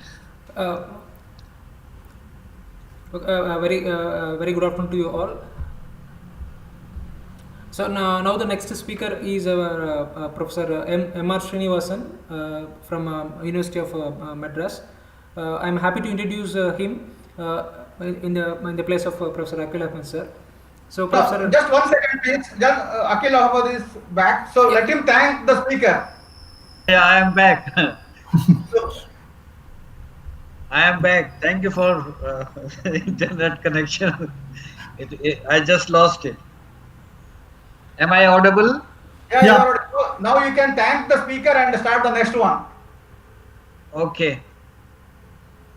So thank you, Professor Chaturvedi, once again. Now I have the privilege to introduce another speaker. He is Dr. M.R. Srinivasan, and he is the former member of Tamil Nadu Backward Class Commission, Government of Tamil Nadu.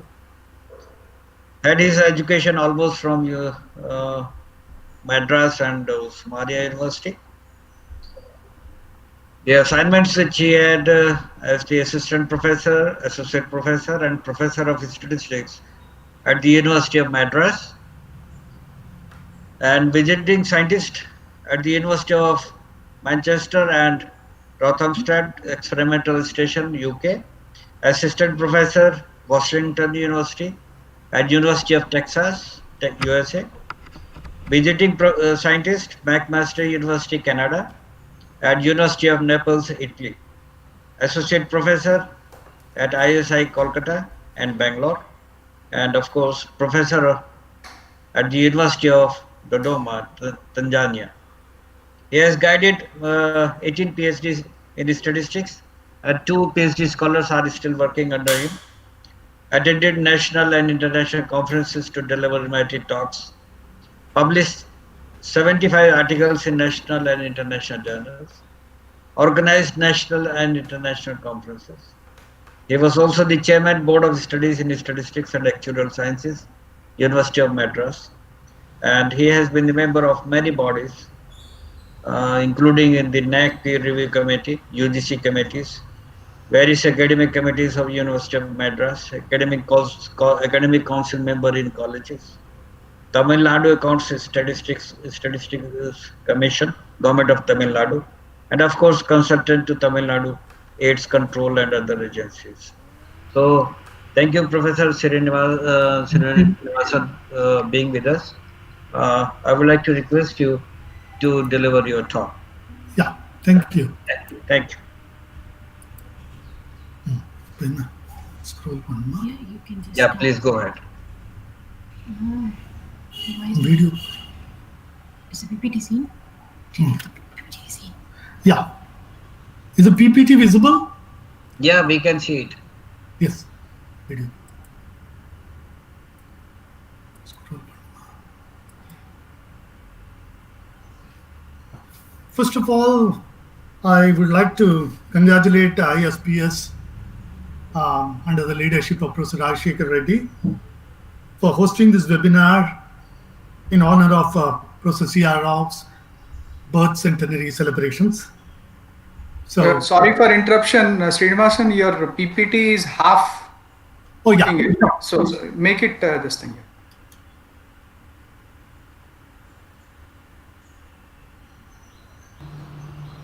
It can be maximized also. Yeah, I will do that. Is that okay now? Yeah, it is okay. Yeah. Yeah. Okay. Fine. So anyway, I could see many of the people through virtually only and not in person. Indeed, I remember Professor Rajshekhar Reddy was mentioning some time back, maybe about a year back, that he was planning to have a grand conference at Tirupati, but obviously that couldn't happen. As I could see, as all of you could see, destiny is to meet you all today in a virtual mode, but we have no control over destiny. I'm feeling a bit bad, though Tirupati is very close to me. I'm not able to meet you all, and I'm meeting all of you in a virtual mode only. Now, as you could see, my topic for today is about robust techniques in joint modeling for cognitive behavior data. This particular work is based on a project which was given to me and Professor V. Swaminathan of Psychology Department, a major project, and we worked in this particular project quite for almost 3 to 4 years, and we had a student by name Gokul who's planning to submit his thesis in this particular domain. Of course, as you know, most of my work are data-driven. So I could see the previous lecture by Professor Anup Chaturvedi. A lot of theoretical work has been poured in there. But as you could see that my work, which I'm going to present, is basically a data-driven work. As far as the work is concerned, I think part of the work has been published in Data Sciences and Social Science Research, a Springer volume, and one part is going to come in Statistics and Applications, a European application, a European journal. So with that, I will just move on to the topic of my day, and I think I have about half an hour to 40 minutes with me to finish off my talk. So what I'm going to do is I'm just giving you the outline. I'll just give you an idea about my longitudinal study. Of course, even before that, you could see my objective. Then I will talk about my mixed models, which are basically all of you are familiar with. Of course, the most important part is what my data is all about. And then the estimation part, the data analysis, and of course, validation is done through bootstrapping. And lastly, I will end up with results at conclusion. I will ensure that my work, whatever I'm going to present, I'll present it within half an hour, enabling people to go for their lunch.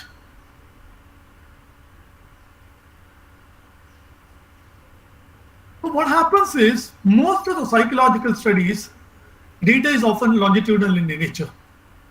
So what we have done is, we have made an attempt here to study the two important factors. One is a general factor and another is S factors, a specific factor of human intelligence.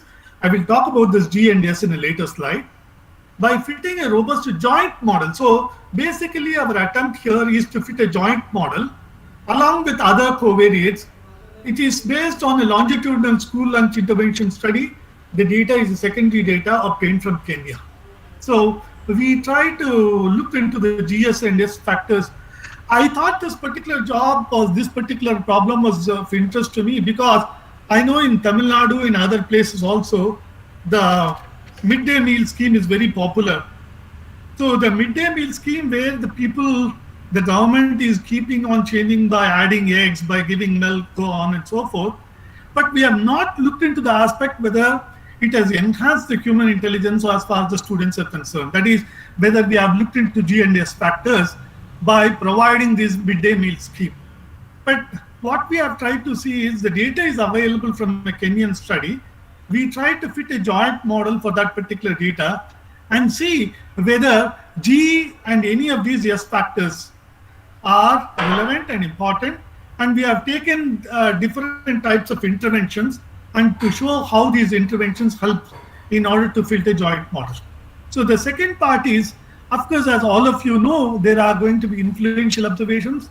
Data is going to be sparse in nature because some of the data points are missing or zeros. In the count data, it's basically a count data. And this is very common as far as psychological applications are concerned because people come, people be part of the study, people leave in the midst of the study itself. So obviously we encounter this. This there, of course, in all other studies also, in clinical trials also, we face this sort of a problem.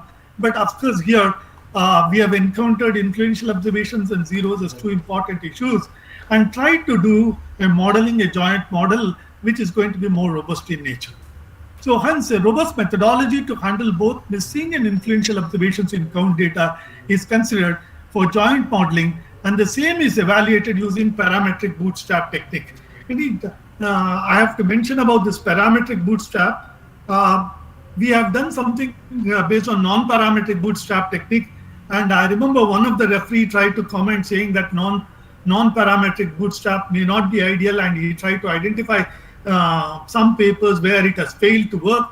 So we have redone the work using parametric bootstrap, and the results have turned out to be better. And that's what has been done, and that's what is going to appear in statistics and applications based on parametric bootstrap technique.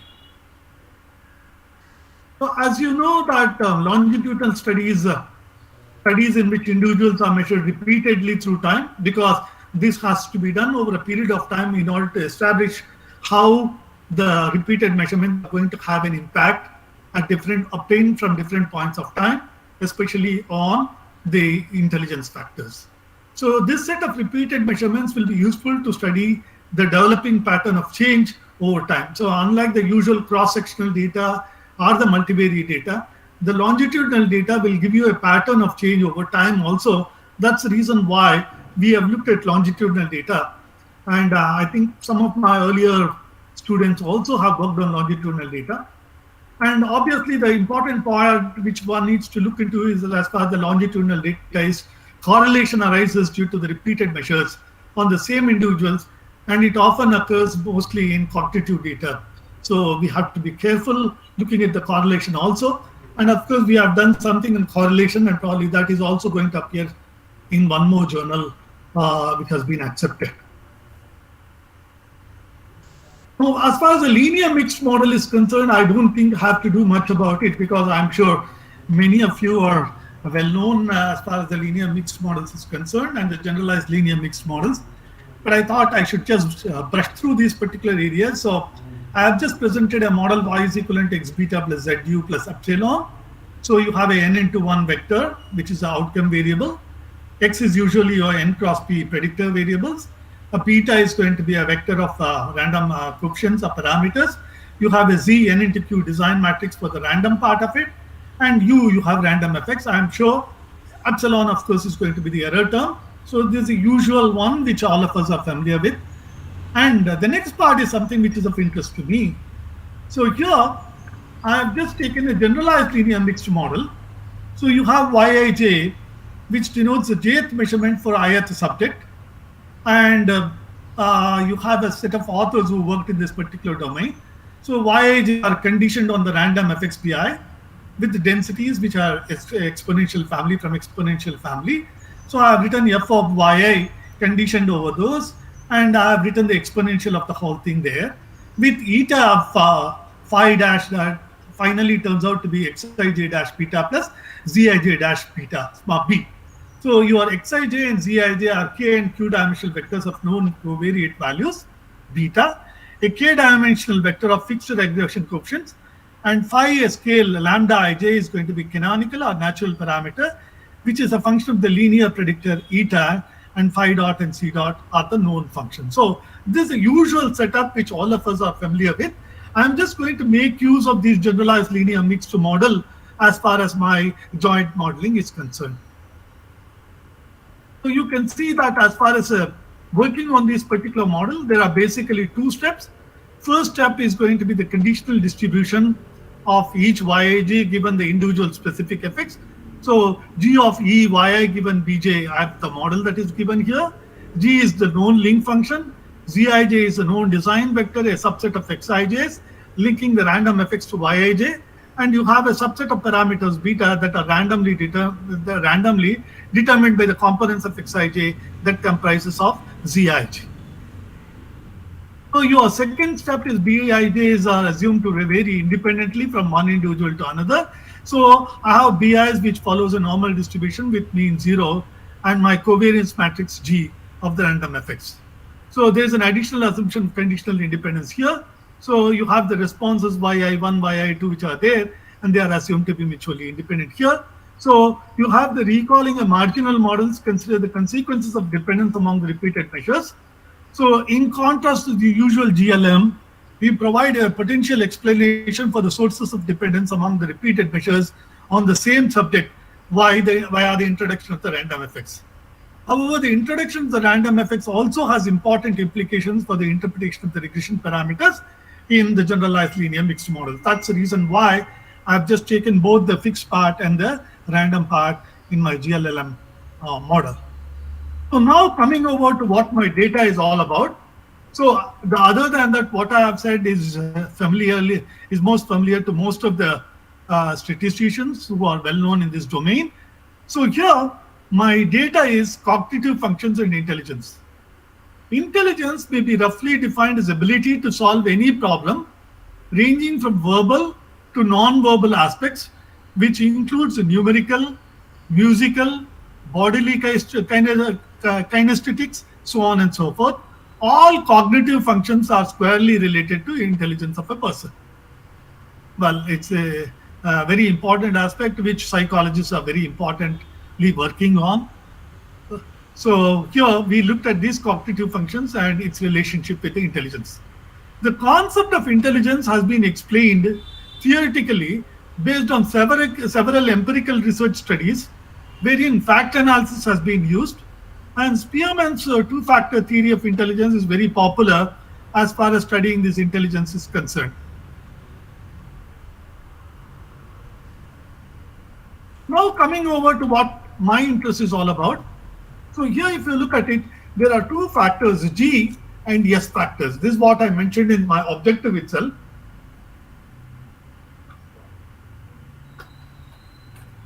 G is a general factor which is common to all human beings across culture, and Raven's progressive matrices, which I think psychologists are familiar with. These tests are supposed to be reliable and valid measures of G factor. Hence, they are considered culture fair or culture free tests. So these tests are non-verbal in nature, and there is no usage of any language as far as this particular G factor is concerned.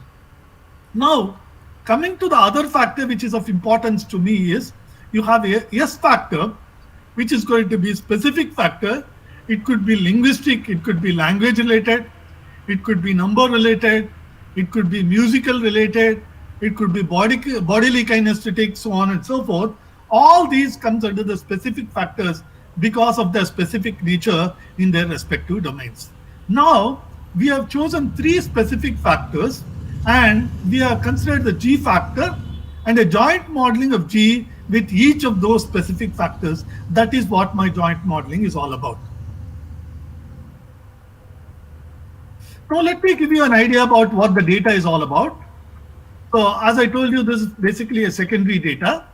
So Kenya school children feeding intervention study consists about 546 individuals involving the cognitive records among their nutritional supplements. So this was the data which was collected by Newman in 2003. So you have each nutrition study was comprised of 9 out of 12 schools, and their age ranges from 6 to 14 years. The study starts from time period 0. So what they have done is they started giving supplements like meat, milk, and oil added as calories to determine the effects of human intelligence outcome measures. So now their interest is data are measured at 5 different points of time. Round 1 data is a baseline data collected before the onset of intervention. This is what is called as the pre-intervention data. Round 2 was taken as soon as the intervention started. Round 3, 4, and 5 were during the 2nd, 4th, and 6th month of the intervention started, as indicating the post-intervention scores. So what happened is, as I've shown that there are so many individuals, the final data that is available to me was about 370 individuals who had a full sequence of data, and rest are missing during the rounds of lunch interventions. And afterwards, we could see that fairly good amount of them are divided equally among the boys and girl children. 188 of them are boys and 182 are girl children.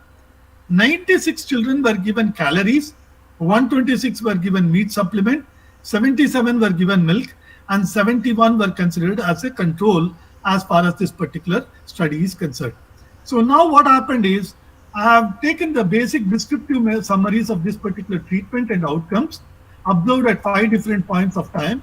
And you can see here, as I told you, that the first factor, the re-events colored the progressive matrix, I have given the mean, median, standard deviation, first quarter deviation, third quartile. And now I've considered 3 specific factors. That's what I mentioned. One is the arithmetic score. Second one is the verbal meaning. The third one is the digital span. So I'm trying to look at the joint modeling of the G and the arithmetic score, G and verbal meaning, G and digital span, and I have considered the interventions of meat, milk, and calories to see which of the joint modeling is supposed to fit better.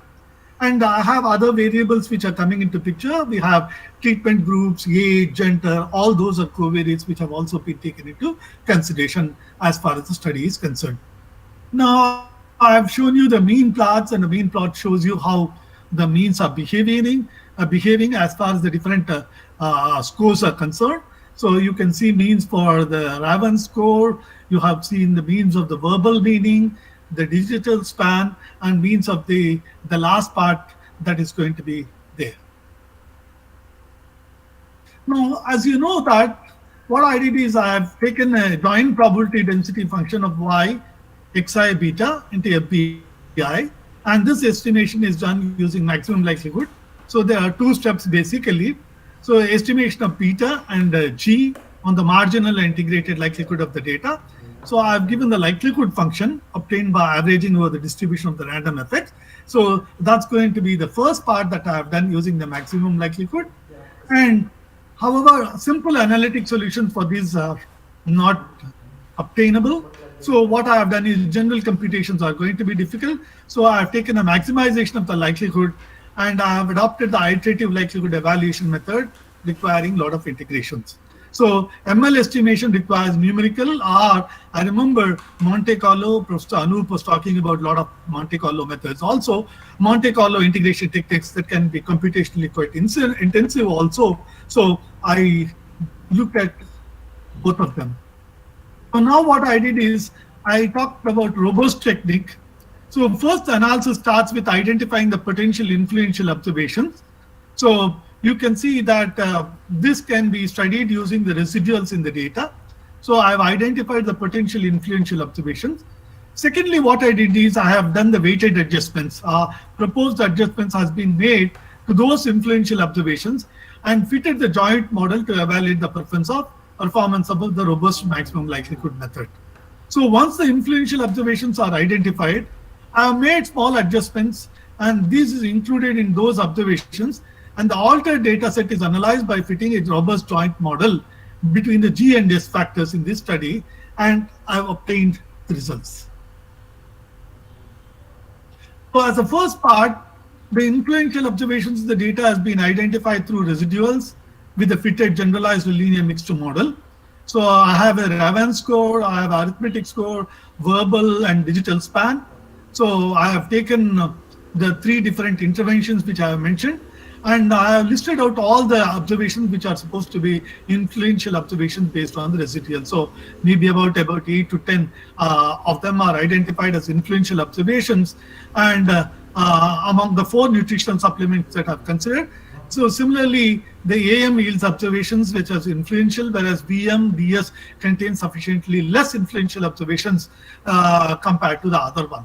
So the diagrammatic representation of the influential observations through box plot is also given here. So I have shown the box plot to show how the nutritional supplements are behaving, and that is really helping me to find out the influential observations as far as this particular data on Kenyan study is concerned.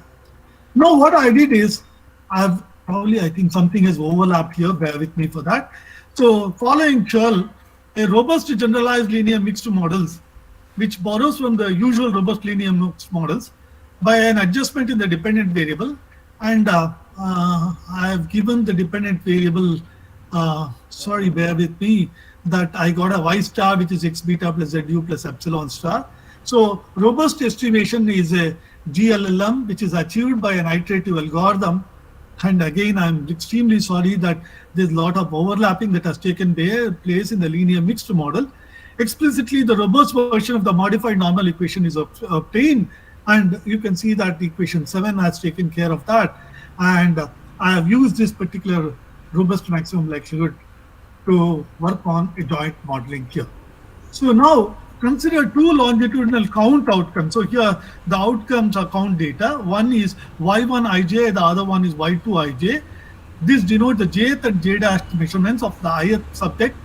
I is equivalent to 1 to n, j is equivalent to 1 to n1i, and j dash n to I. And this was a paper by Ivanova in 2016. So we have come out with a joint model a joint standard model which is given here, and in this paper we propose a joint density function of y1i, y2i, and you can see one is log of p1ij and the other one is log of y2ij, and I've explicitly written this model of y1 star ij and y2 I star. Both of them are the two count outcomes.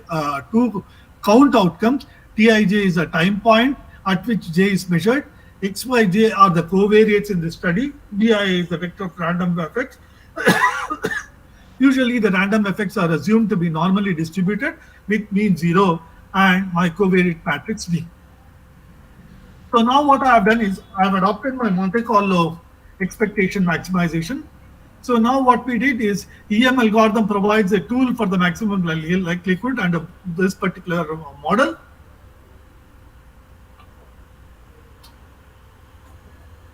The yield analytically provides a formidable likelihood equations. So the EM algorithm again is an iterative routine. So they require two primary steps. One is the E step and the other one is the M step. So here, flexible applicable approach to Monte Carlo sample in each iteration of MCEM algorithm is through Monte Carlo technique, Markov chain Monte Carlo routines, such as the Gibbs or Metropolis Hastings algorithm. So we have used that particular MCM routine. So we minimize the computational cost in obtaining MCMC sample, and we choose a Monte Carlo sample size.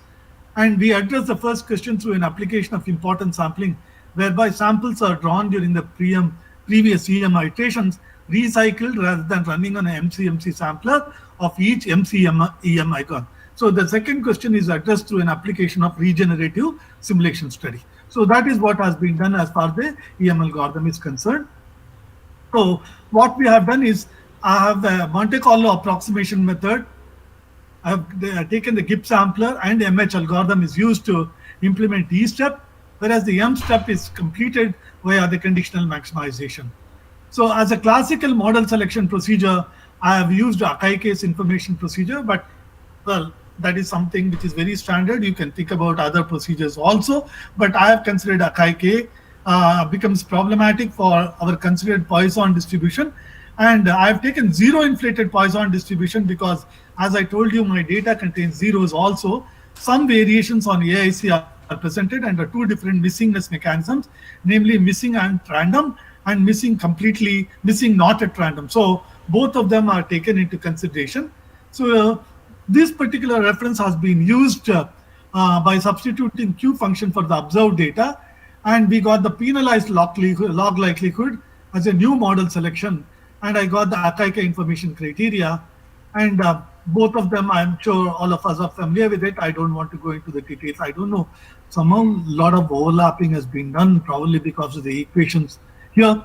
So above model selection criteria based on the assumption of the missingness mechanism for missing data is MNAR, missing not at random.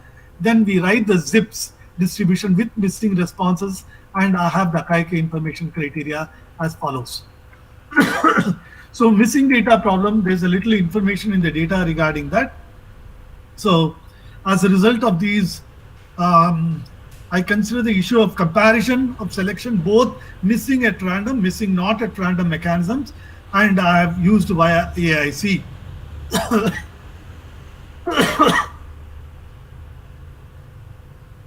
Sorry, bear with me. I think I have sort of goofed up all these equations here somewhere.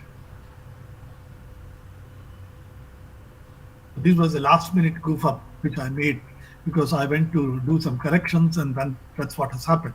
So Monte Carlo Newton-Raphson's algorithm is a variable to alternative Monte Carlo EM algorithm, which I have explained till now, for finding maximum likelihood estimates based on incomplete data. Monte Carlo EM algorithm procedure requires simulation from the conditional distribution of the missing data, given the observed data with the aid of either Gibbs sampling and rejective sampling. Monte Carlo Newton-Raphson algorithm is computationally more efficient than the EM algorithm as it converges faster. So Monte Carlo Newton-Raphson algorithm is used and evaluated and improve the use of importance sampling ideas. So you have McCulloch, who developed the Monte Carlo Newton-Raphson algorithm for approximating the ML estimates in the case of generalized linear mixed models. So the MCNR estimates were compared to exact maximum likelihood estimates for the simple models, and we found that the MCNR inherits the properties of the exact maximum likelihood estimates. Outliers are common in real-life data, and robust analysis are often adopted in order to deal with these outliers. So, as I said, Sinha proposed a robust Monte Carlo Newton-Raphson method, which he calls as the RCMCNR algorithm for fitting the GLM method. So now you can see this robust Monte Carlo Newton-Raphson method. So you can see Yij denote a count response for the jth measurement for the ith response. In GLMM, consider a Poisson mixed model with an intercept and a random effect. So you have a Yij, which is going to follow a Poisson distribution. You have a μij, which is given, and U1i is also given, which is the normal. So you have a U2ij, which is also given under U2i. This is going to be following an independent Poisson. So now you have a mu2ij and U2i. One is exponential, the other one is going to be an independent normal distribution, which I've given. So the metropolis step is then incorporated into the Newton-Raphson iterative equation. So you have a beta m plus 1 is equivalent to beta m plus your expectation part, which comes into here, into the f function that is there. So again, you have this particular part, which is going to be a repetitive one, an iterative one. So you have your beta m plus 1 again, which can be obtained here. So note that in this particular expectation, in general, the expectation in equation cannot be computed in a closed form, as the conditional distribution of u1 given y1 and u2 given y2 involves the marginal distribution of y1 and y2, which is not easy to compute explicitly. So the computation is often intractable for complicated problems involving random effects with higher dimension. So the Monte Carlo estimates of the expected values is something which needs to be looked into it. So what we try to do is the algorithm describes 2 steps. Again, I have a problem. So we have step 1 where m is equivalent to 0. We chose the initial steps where the beta 0 and your sigma covariance matrix is 0. Initial estimates can be chosen as the ordinary MCNR estimates. Then using the metropolis system, you can generate observations u1, u2, un, so on. And from the distribution of f u1 given u2, u1 given y1 and u2 given y2, you can find out the Monte Carlo estimates, and you can compute beta estimates and beta m plus 1, which can be obtained here. So you have the maximization here, and step 3 is continue to step until a convergence is met. So that's what has been done here. Please bear with me. I'm extremely sorry that a lot of equations got goofed up here in this particular case. So Mechalog pointed out that although this approach is computationally intensive, it provides a feasible solution for a variety of data configuration. So that's the reason why we adopt this particular robust method on a Monte Carlo Newton-Raphson's method as an alternative to the usual Monte Carlo method, which we try to adopt. So based on this particular one, we have obtained a joint model for RCPM versus the 3 factors. One is arithmetic, verbal, and the digital span. So I have given all the scores here. Now what we did is we need to validate these particular results. So for validating, so above results, if it is noted that both Monte Carlo Newton-Raphson method yields better results, and the meat supplements improves the performance of the intelligence among the. So we have looked at the intervention. Meat is supposed to be a better supplement compared to the other supplements, and the results have shown that the Monte Carlo Newton-Raphson method is supposed to be a better choice compared to the other method which we talked about. So in order to validate this particular approach, we have gone in, as I told you, a non-parametric bootstrap approach, not the usual parametric bootstrap approach here, because I pointed out that one of the reviewers said that the parametric bootstrap may not be ideal. So we have gone for a non-parametric bootstrap approach. So the non-parametric bootstrap makes no assumptions about the distributional form of the population or the probability parent distribution. There will be many times that we will know that which family of distribution the parent distribution belongs to. For example, as in the case of earthquakes, then there are cysts in liters, liters of water drawn from a lake will logically be approximately Poisson distribution. So the time between phone calls to exchange will be roughly exponential distributed. And these are all some of the examples where number of nails in randomly sampled groups of certain size will be binomially distributed. So all these are few examples other than the one which I looked into it. So here what we have is we have a parametric bootstrap which gives us a means to use the extra information we have about the population distribution. The procedure is the same as the non-parametric bootstrap approach except for the distribution estimation stage. So what we did here is for the parametric bootstrap, we select the distribution type we believe the data come from, and then find the maximum likelihood estimate parameters for that distribution. This means we find the parameter values for the distribution that give the highest probability of observing the data values we have. Then simulate the data collection. Just as with the non-parametric bootstrap, we now replace each observation with a sample taken at random from the fitted population distribution. And then finally, I calculated the sample statistic. We now run a large number of iterations, each one generating a new bootstrap replicate. And for each bootstrap replicate, we calculate the sample estimate of the statistic in question. So for the case of classical estimators with no outliers, some authors studied non-parametric bootstrap methods by generating bootstrap samples of residuals from the original data set. These methods, however, are not suitable for the data contaminated with outliers or influential observations. So the bootstrap samples are influenced by outliers in the original data set. So you have the Salibian and others and other person has come out with a paper in 2008 that noted that the proportion of outliers in the bootstrap samples may be much higher than those in the original data, which may lead to the poor performance from the non-parametric bootstrap method. We therefore adopted a parametric bootstrap technique for the joint modeling using the GLMM approach. So Sakamoto 2019 showed that the model with variance component possesses boundary issues, and he uses the information such as criteria such as AIC, AICC, PIC, etc., which gives in more or less the same results, and suggested that the bootstrap approach may be helpful in drawing a valid inference as far as this particular aspect is concerned.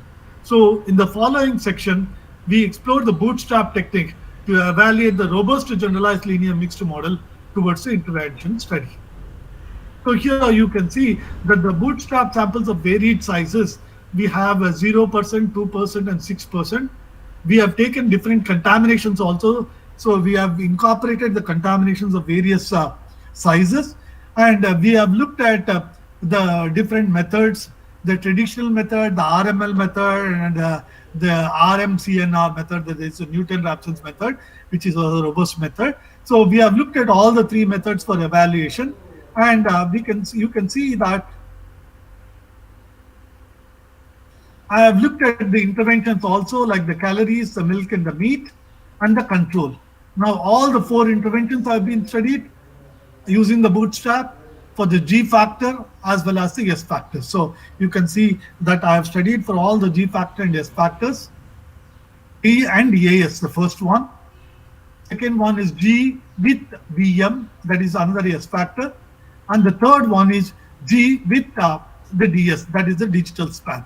So I have looked at all the three specific factors with the G factor, which is a general factor. Now, this is what essentially I have done. So bootstrap for G factor in associate with AS. That is RCPM. RCPM, the expectation, and the ZIPS, that is zero inflated Poisson distribution, also has been taken. So this is the bootstrapping that we have done, wherein zeros have been considered, and we have looked into the bootstrapping again. So this is what essentially, see, what we have done essentially is we have developed a joint model. We looked at the classical approach. We also looked at the expectation maximum likelihood under the robustness.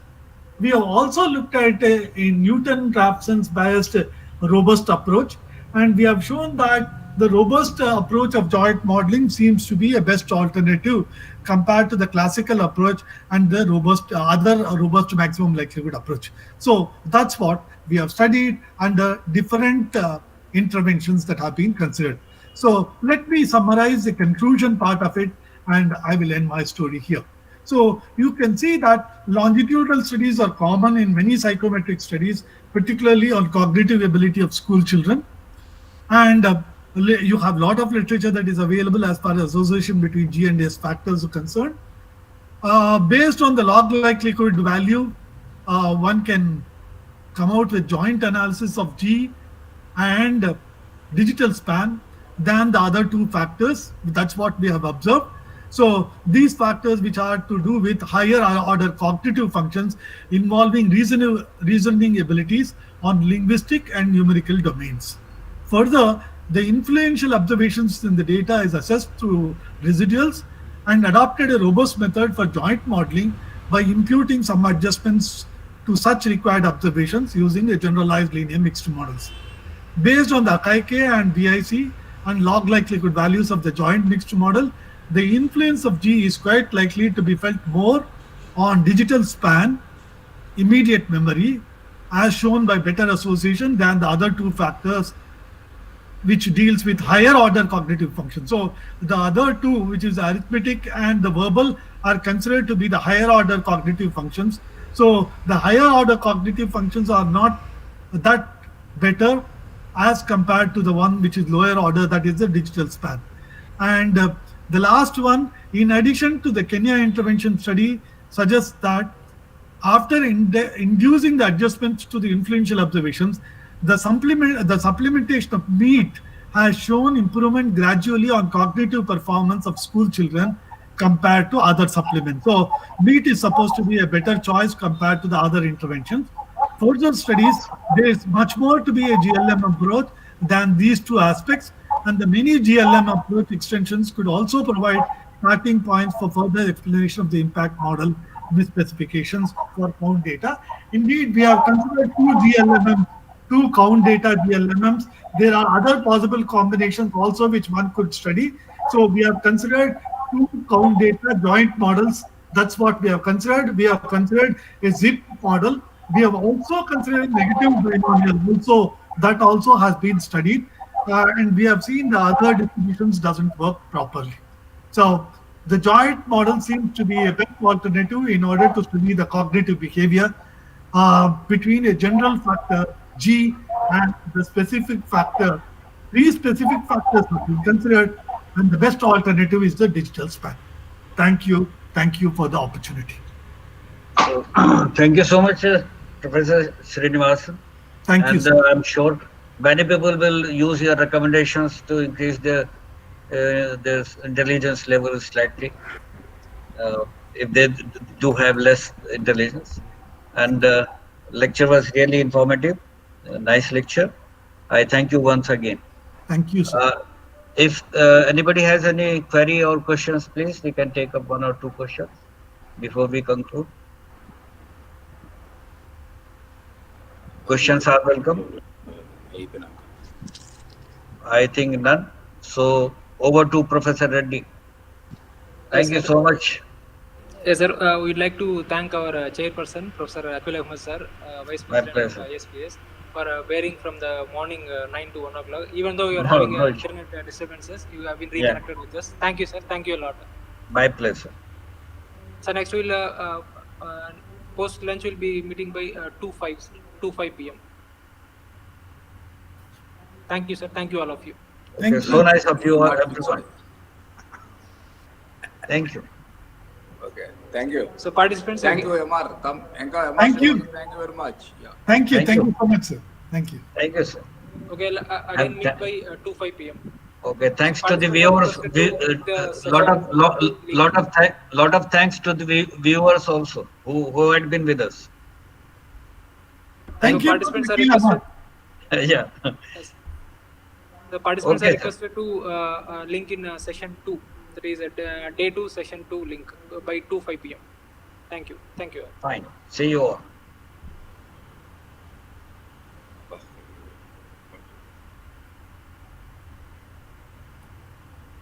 சொல்லித்தருங்க அந்த biodata இது இல்லையா